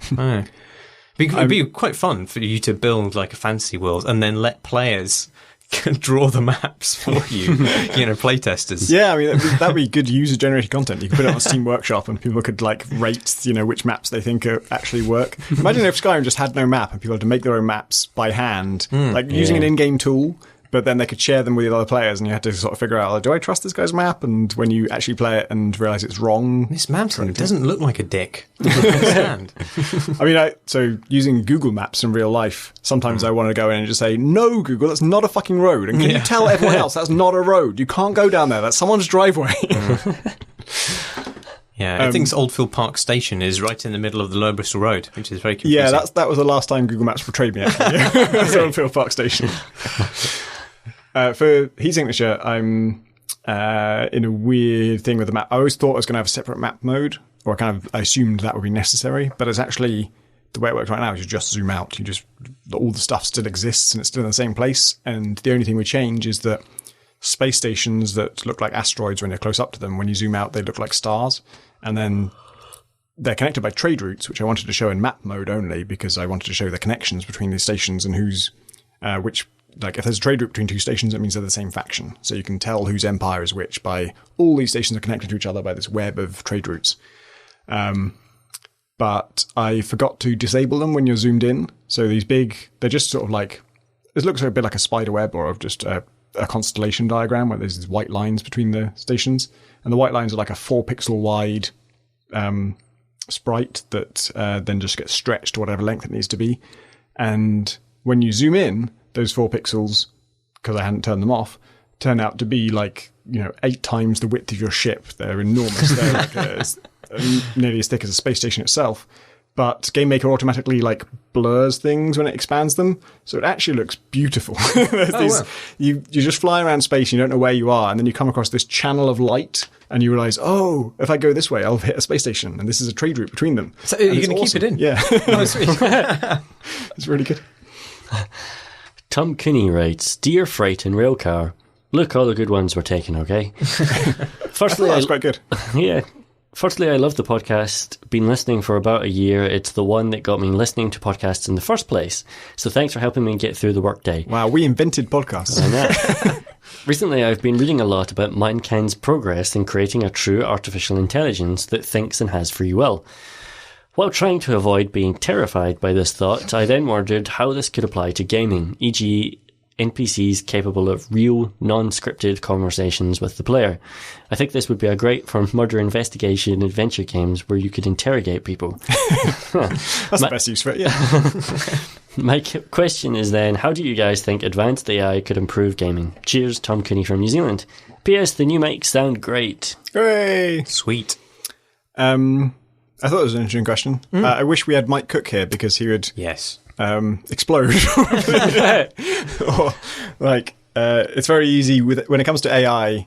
Everyone who isn't an expert in AI grossly simplifies what is and isn't possible, and what would be good about the sort of final state of the AI that passes the Turing test, right? Which is what this question's about. And I think notions of free will. So I don't know much about AI, but I did do philosophy at university, and the notion of free will may not be as significant and fundamental and necessary for consciousness as you might think, and certainly isn't a good way of judging whether an AI is sort of good or not. This one has free will and this one doesn't. I think probably no matter how complex an AI we make, we're probably just going to find out that they're basically equivalent to how our current brains work, and that free will is more of a perception thing. And I also think that we are not anywhere as close as people sometimes claim in science magazines to having an AI that can process natural language in the same way a human does. And there was a story recently about this AI has passed the Turing test, but it was one time it answered one question in a way that one human couldn't tell that it might not have been another human being. But the gap between that and one that can reliably, no matter who's talking to it, they can't reliably tell whether it's an AI or another human being, is a million years. It's just nowhere close. Oh, I don't know. It was not a million years, is it? I don't know. It might be. It might be impossible. It might be necessarily impossible. It might be there's no way on Earth with all the resources we have to create something that complicated. And even if it is possible, theoretically possible, it might just be such a vast human endeavor that we'll never complete it, even if we program AIs to do it themselves.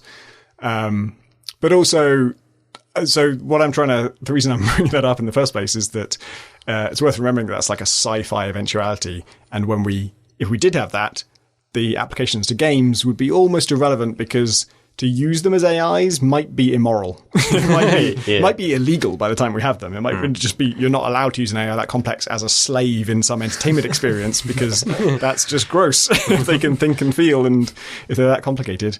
The difference between organic and silicon-based will probably stop being the distinction that we use, and complexity will be a factor, and there'll probably be a point where we hit AIs that are complex enough that it's just wrong to use them in those contexts. But in the meantime... AI is going to be a thing that... the question of, once AI is 16 times more advanced than anything we have today, what will that be like for games is an interesting one. And I kind of think conversations might...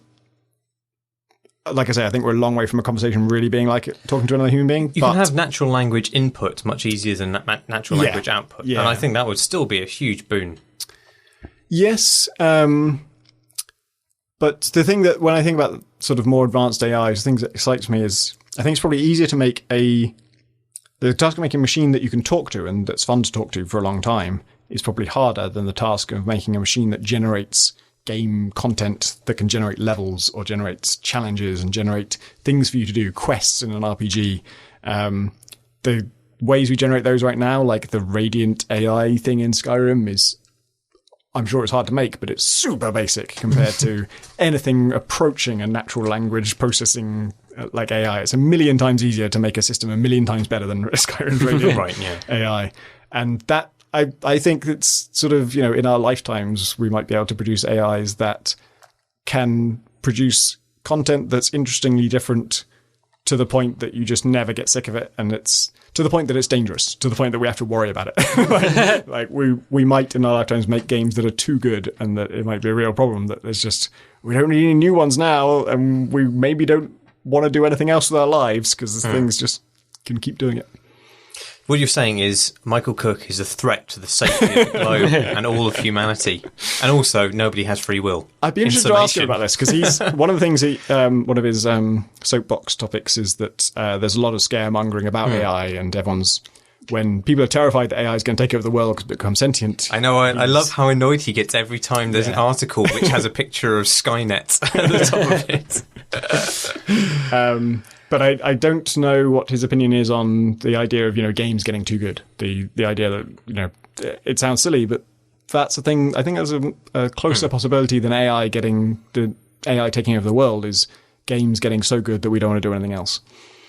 Yeah, although I'm reading up more about machine superintelligence, I do think if we ever do create a machine superintelligence, we're completely fucked. There's all these people who advocate for it. I mean, regardless of how believable it is that it will be achievable in our lifetimes or anything like that, let alone by 2050 or whatever it is that Kurzweil thinks it is, anybody who says, yeah, but we can use it for, like, well, stop, hang on. You're going to use something which is infinitely more intelligent than you are. I think it might have objections to that idea. There's no reason to think that something which is non-biological would have any of the morality or impulses or beliefs that we do, since all of our morality and impulses and beliefs are based on the fact that we are biological organisms with strange Darwinian impulses which are going to die. Machine superintelligence wouldn't feel any of those things. Who knows what it would feel, but it certainly wouldn't have inhuman interests at its heart whatsoever. And if you tried to, all these people saying, oh yeah, but we could program it to, it's like, no, but at a certain point when it becomes super intelligent, it's probably going to modify its own programming, I would suggest.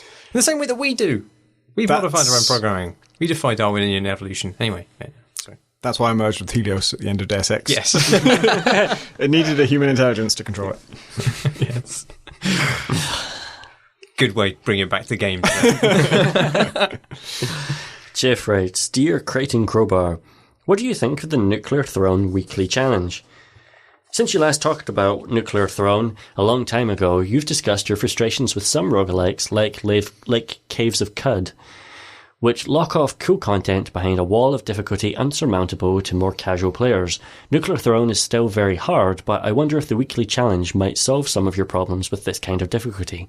The weekly is very much like a Spelunky-style daily challenge in that everyone has access to the same seed for a limited time, but unlike the daily, you can play the seed over and over and over again, learning the enemies and drops and refining your plan of attack. The weekly also provides the player with a starting loadout, a character, weapon, and crown. Some of this content, especially the crowns, which modify the rules of your run, isn't available for people who can't beat the game. The result is something even more like a chess or bridge problem than a daily. The weekly offers everyone the chance at situations usually only found in high-level play, and the time to understand those situations thoroughly, but it loses the randomization and spontaneity that keeps roguelikes fresh. Is this trade-off worthwhile? Should this mod be found in more roguelikes, or does the weekly compromise what makes roguelikes fun? Thanks for all the cool podcasts, Jeff. I haven't played Nuclear Throne since this update, but I wanted to have that question read out because I thought it was super fucking interesting that this is happening. I think it is a good thing, although I think it's probably only a thing that you could do with a roguelike which had already achieved its mature player base. Like, I don't know if Nuclear Throne's going to sell fucking tons in the future, but I imagine it's probably got largely the player base it's going to in the future, at least of regular players. And so I imagine those people have seen the content, and that these weekly challenges it's either going to reward players who are never otherwise going to get to that content, or it's going to be familiar to players who've already got to it, which seems like completely fair.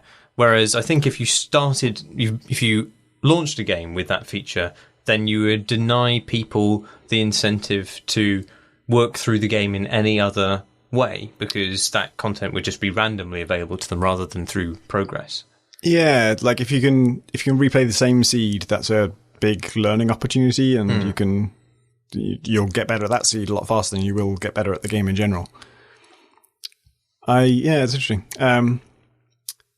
I have played Nuclear Throne in the last 6 months. I can't remember when exactly. And I thought there was a daily challenge. I don't know if that's separate or whether that's been replaced or something. But I didn't know about this weekly challenge.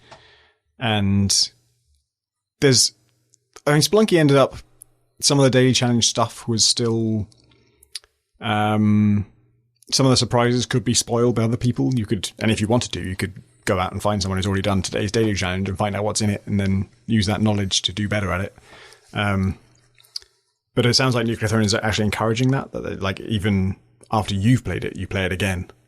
I remember you, Graham, on the daily challenge, fucking up by trying to rob a shop and then being so frustrated that it failed that you used a different account to do the same daily challenge again. And then what happened at that point?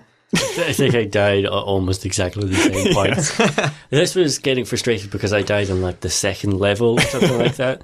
Whereas a lot of the time with the Spelunky Daily Challenge, I wouldn't necessarily do great, but I would have a run that would last maybe 20 minutes or something like that. And at that point, dying to start again with the same world feels slightly exhausting to me. There's something about... I wonder what it's like for Nuclear Throne. So I usually, when I play, I'll get to the sewers, which is World 2? Yeah, I think so. I sometimes get to World 3, and then, when I die, it's very different to Spelunky, because you don't, the randomized, geometry of the level and placement of the enemies, it just isn't that important. It makes it look a bit different, I guess. But to be honest, if I got the same seed twice in Nuclear Throne, I might not notice. Particularly if I got to World 3 or something. It's been a while since I played World 1. Although, in fairness, one time Spelunky dailies gave us the same seed like a month apart, and none of us noticed until after the fact. But that was a month apart, and it just the layout of the level isn't that important. I mean, it does structure where you go and stuff, but it's like Diablo. It's not like, oh shit, there's a block there. Now this is a whole new game. Whereas Spelunky really is like, if there's a block there, like, oh, now I can't make that jump, so I have to go this way, and there's spikes that way, and there's monkeys that way.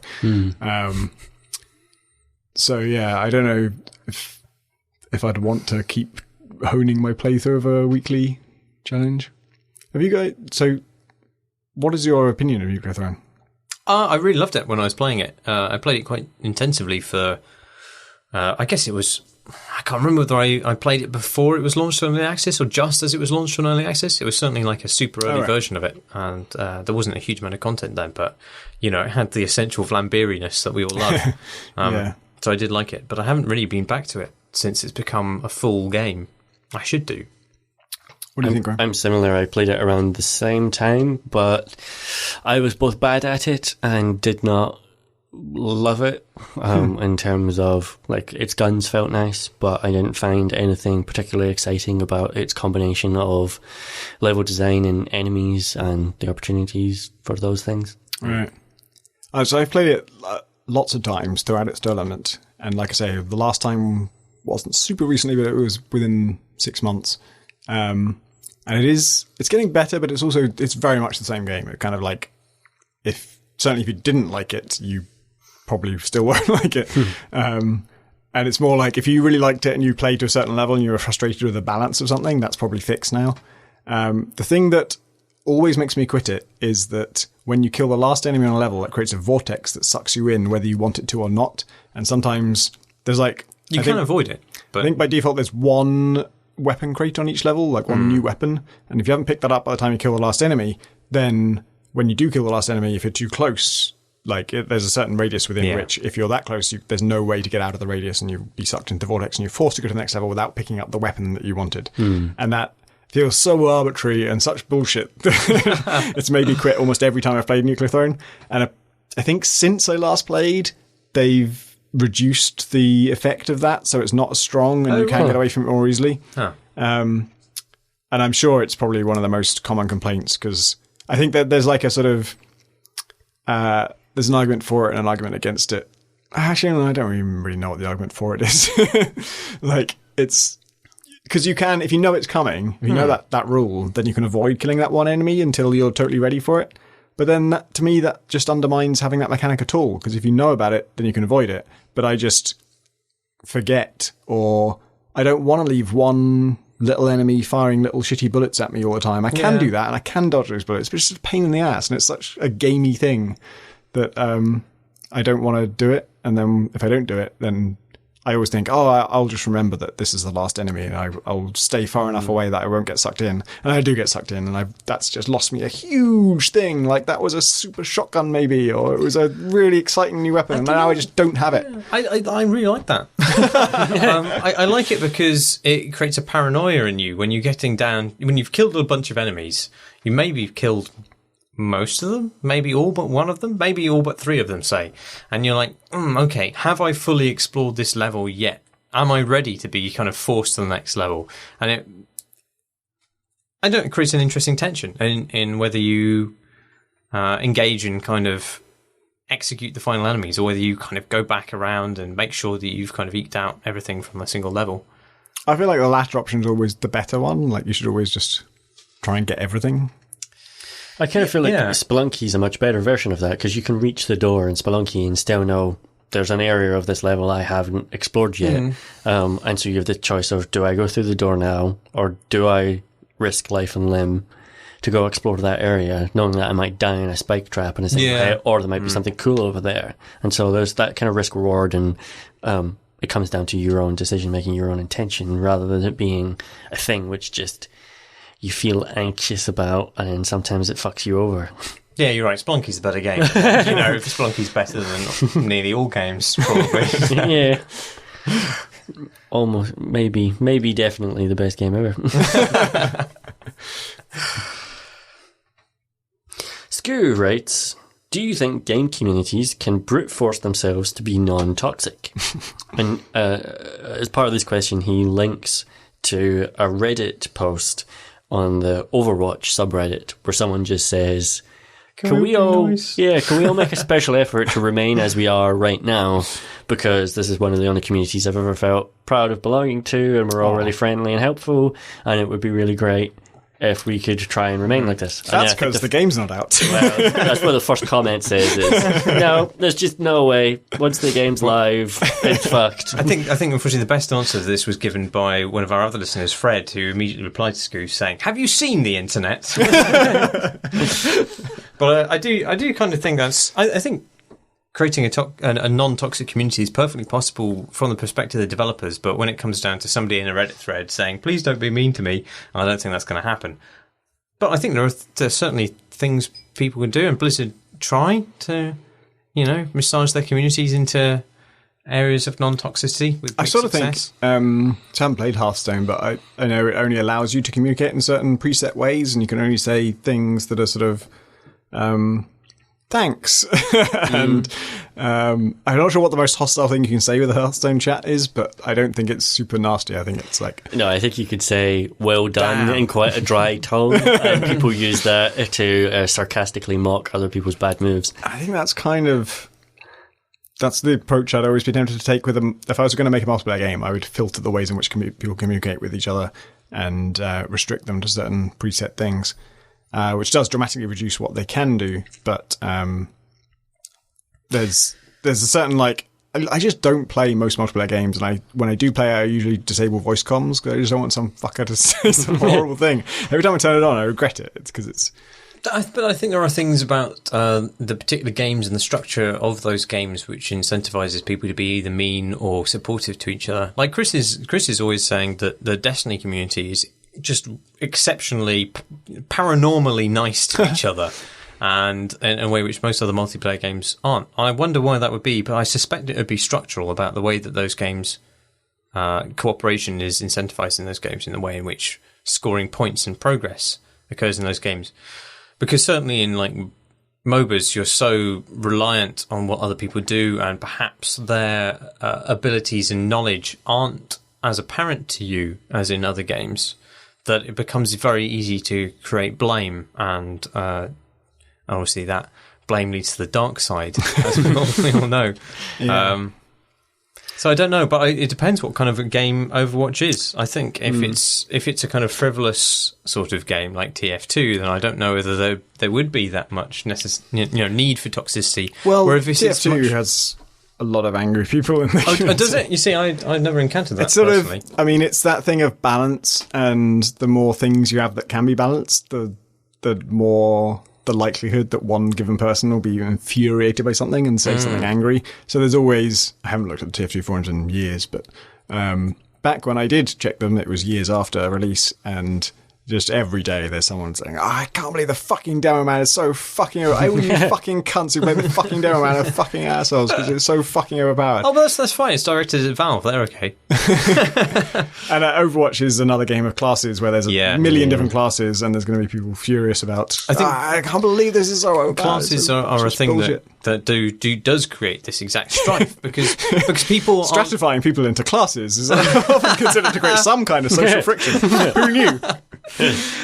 Yes, apart from the natural eugenics that it implies, like it's just not. Obviously, the classes have bespoke ways in which they become effective, and that requires the cooperation of the team. And sometimes it's not apparent to people who aren't providing the circumstances for their compatriots to be successful, that they aren't just shit, that they are actually being denied the possibility to be good by the players who are complaining about it. And that's frustrating, and for everybody involved, everybody gets angrier as a result of that. Yeah, that's the other thing I remember from the TF2 community. It was just the thing of, my fucking team, it's a fucking idiots. Jesus Christ, can't you just defend one control point? And that's every losing team has thought that. Like at least half of every losing team has thought that about everyone else on the losing team. And everyone thinks they're the one person who's making a difference and no one else is helping them. And that's very easy to happen even in a totally fair game where everyone's, seeing their own progress and everything. Why wasn't a fucking scout there to support me? Why wasn't a fucking medic hitting me? Why wasn't a fucking spy disrupting enemy lines? What the fuck? I came across the worst player. I've heard of him. Ever come across. He wasn't the worst because he was actually bad at the game, although he was fucking atrocious. But for some reason, I was playing ranked in Heroes of the Storm, and he was doing his placement games, which, even though I'm like way higher ranked now, I'm still being placed with people who are doing their placement matches, which determines their rank. So the people who've never played the game before are still being matched with me in matchmaking, where I have a rank, which is meant to determine the people that I match with. Anyway. But what was annoying about it wasn't that he was bad. It was that after every time he did something really fucking doltish, and I'd politely say, you got to come with us, man. When we ping the map, that means you really got to come at this stage because, I was typing all this stuff out laboriously because I wanted to be polite. But he would just reply, ha ha ha ha, I am great. I've never been as angry, I don't think, in my life. So that sounds too funny to be really annoyed about. No. It's definitely very annoyed. See, I completely agree with both of what you're saying about systems of a game determining what the community is like, but I also think that any game, if it's multiplayer, requires community leaders, that people look to the people around them for what is acceptable behaviour, what is peer-enforced behaviour. And the problem with something like Hearthstone is that, it limits what you're able to do in the game, and you're not dependent on other players because it's not a team-based thing. But that's not the case when you then go to the Hearthstone Reddit. And so often these communities, the way that they reward people, this is true on Reddit because you're getting karma, is often for who can make the most sarcastic or meanest joke in an image meme, and then you get shitloads of karma and you get loads of upvotes, and you get rewarded essentially for being an asshole, and you get rewarded for being an asshole more or as much as the person who's written a 10,000 word guide breaking things down for noobs. That doesn't necessarily get as many upvotes as the person who's doing the image meme. And this is true across the entirety of the internet. I'm convinced that... You're saying Reddit's shit? I'm saying that. So hang on, this podcast, Reddit's shit. You have no free will. Michael Cook will kill everybody. Those are the 3 takeaway points. I wasn't saying that Reddit was shit. I was going to go further and say that humanity was shit. Basically, our interactions with other people are dictated based on a kind of monkey see, monkey do kind of behaviour. And if you don't litter the world with like youth workers and youth group leaders and ministers who, or children's TV presenters who give you examples for how you should behave in the world, then everyone is kind of cretinous. I say that gin is meant to be the sad booze to drink, but apparently it's Guatemalan rum.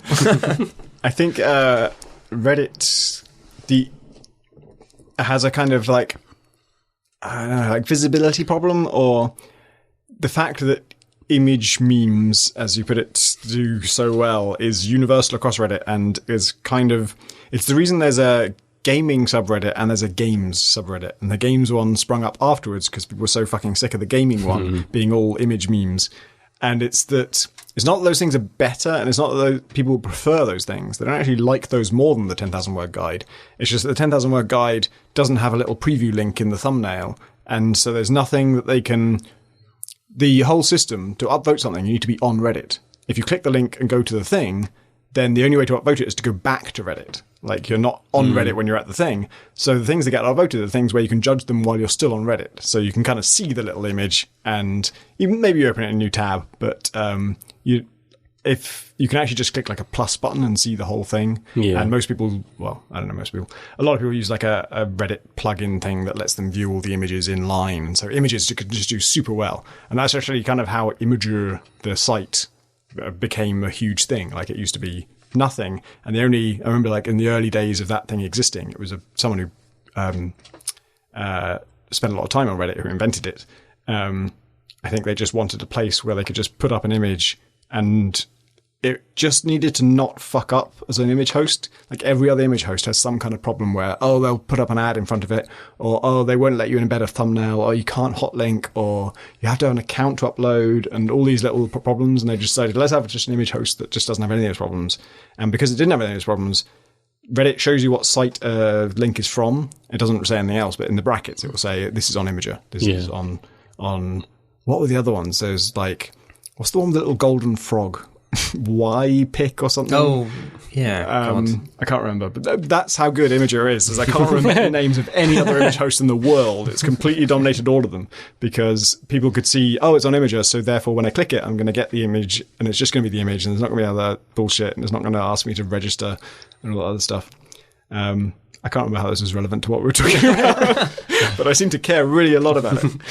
It's like, it comes back to stuff like broken window theory, which is the thing that kind of governors or local politicians in New York discovered. Hasn't it been disproved or discredited? I don't know. It's probably, but there's strong evidence, or was strong evidence, maybe I'm out of date, that people in areas that are run down, covered in graffiti with broken windows, think they can get away with stuff that they assume they cannot subconsciously. If they're in an area that looks nice, they assume that the area that looks nice, and it makes a kind of sense. And I think maybe broken window theory has been discredited, but I think this is how the internet works. I think if people go into a comments thread and see shitty comments, they think, I could be shitty here. I can just say anything and it doesn't matter.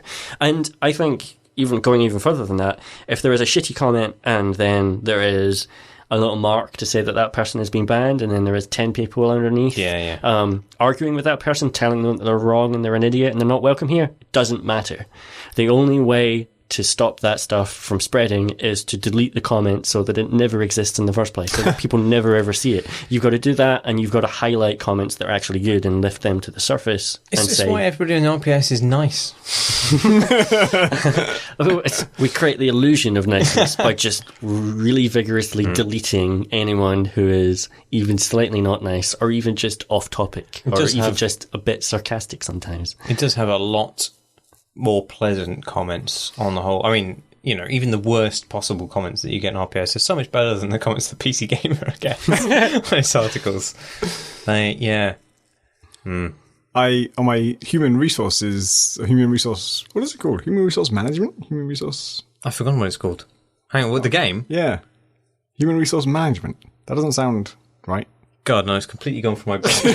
I can look it up. I've got Steam open. Human resource management. I think it is that. It just doesn't... It just sounds awkward now. Yes. No, human resource machine. Machine. Have we been saying it wong this entire No, podcast? you got it I earlier. think that just got it into my head. Anyway, I did a video of it, and it's broadly well liked. It's likes to dislikes ratio is incredibly high, which is lovely.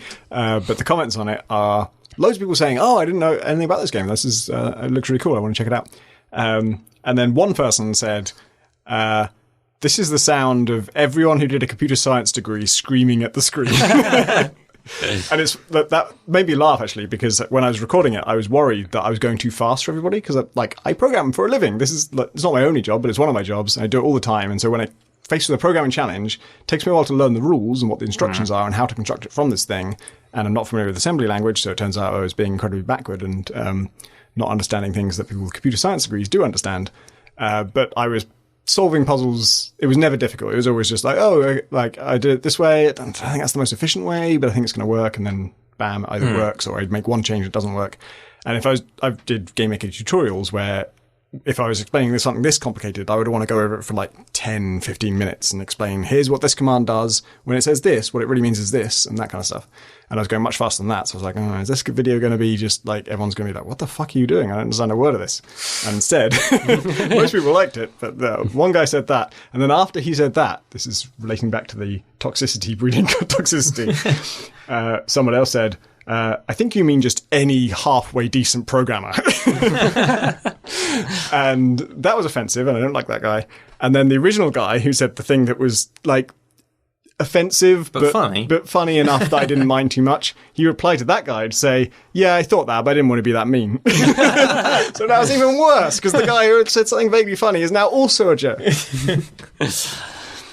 Yeah, I just delete all those comments so that they never existed. So I really wrestled with whether I should delete it or not, because this was proof that like jerkish comments breed even more jerkish, less funny, worse comments. And then which also in turn breed worse comments from the same people who made the somewhat funny jerkish comments. And I didn't delete it because I don't want anyone to dislike me. I don't mind if people deride me, but if they actively think I'm fighting them, then we're in a war, and that's when I start to worry about, like, you know, them being out to get me. Facebook's actually, this is like, I don't like Facebook or use Facebook except for the rock, paper, shotgun page, updating that sometimes. And it's really good because you can delete things, but you can also simply hide them so that they only show up for the person who made the comment and their friends. Oh, I want that. And so they don't realize that their comment's actually been removed and that the broader public can't see it. People visiting your page can't see it other than their friends. I think it's called a hell ban. Because it's a thing on like forums where there's like a special way of banning someone where they don't know they've been banned, and just no one will ever reply to them ever again.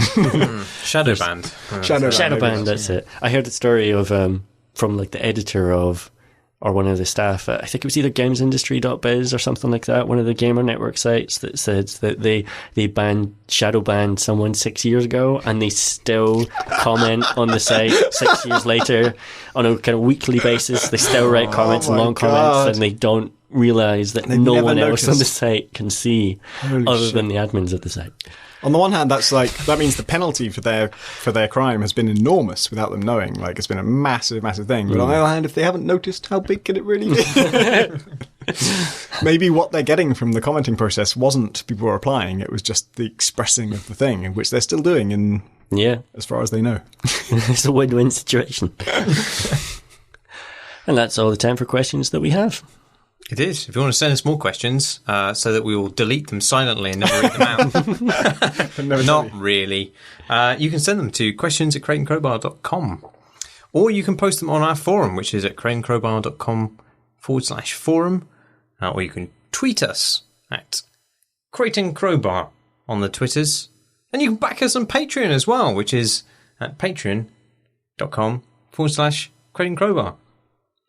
I think that's everything, isn't it? You can follow us individually. You can follow us. Oh, but before we do that, you can also go to our chat channel now, which is linked in the sidebar, confusingly, of our page at crateandcrowbar.com rather than the top bar. I don't know why, but Chris said the top bar was too crowded, so he put it in the sidebar. I also, last episode, I added it to the sort of default blurb on the show notes. Oh, really? Okay. So it'll be kind of in there with the Patreon stuff. Cool. Lots of people chatting on there. In fact, so many people chatting that they don't use our forum anymore, which is both a good and a bad thing. But also, you can follow us individually. I'm Marsh Davis at Twitter. Who are you, Tom? Marsh Davis at Twitter. It doesn't make any sense. Is that your email address? Yes, I work for Twitter now. Oh, God. I'm at Pentadact, Pentadact. I am Gonus at Twitter, Gonnas. That's twitter.com. We all work there now. Thanks for listening, everybody.